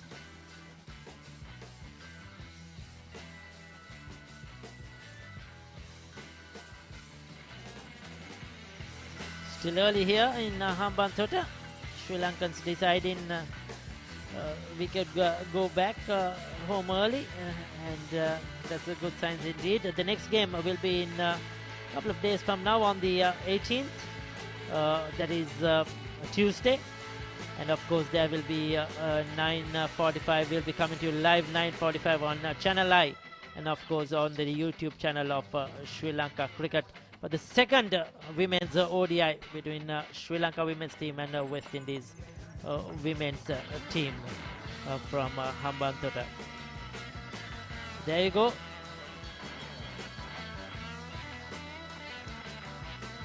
These are the beautiful pictures brought by our cameraman, and that's the game I was talking about. 9:45 in the morning, Sri Lankan time, Indian Standard Time, 18th of June. The second women's ODI, Sri Lanka versus West Indies. So till we meet again on Tuesday, it's a goodbye from all of us here in the commentary box.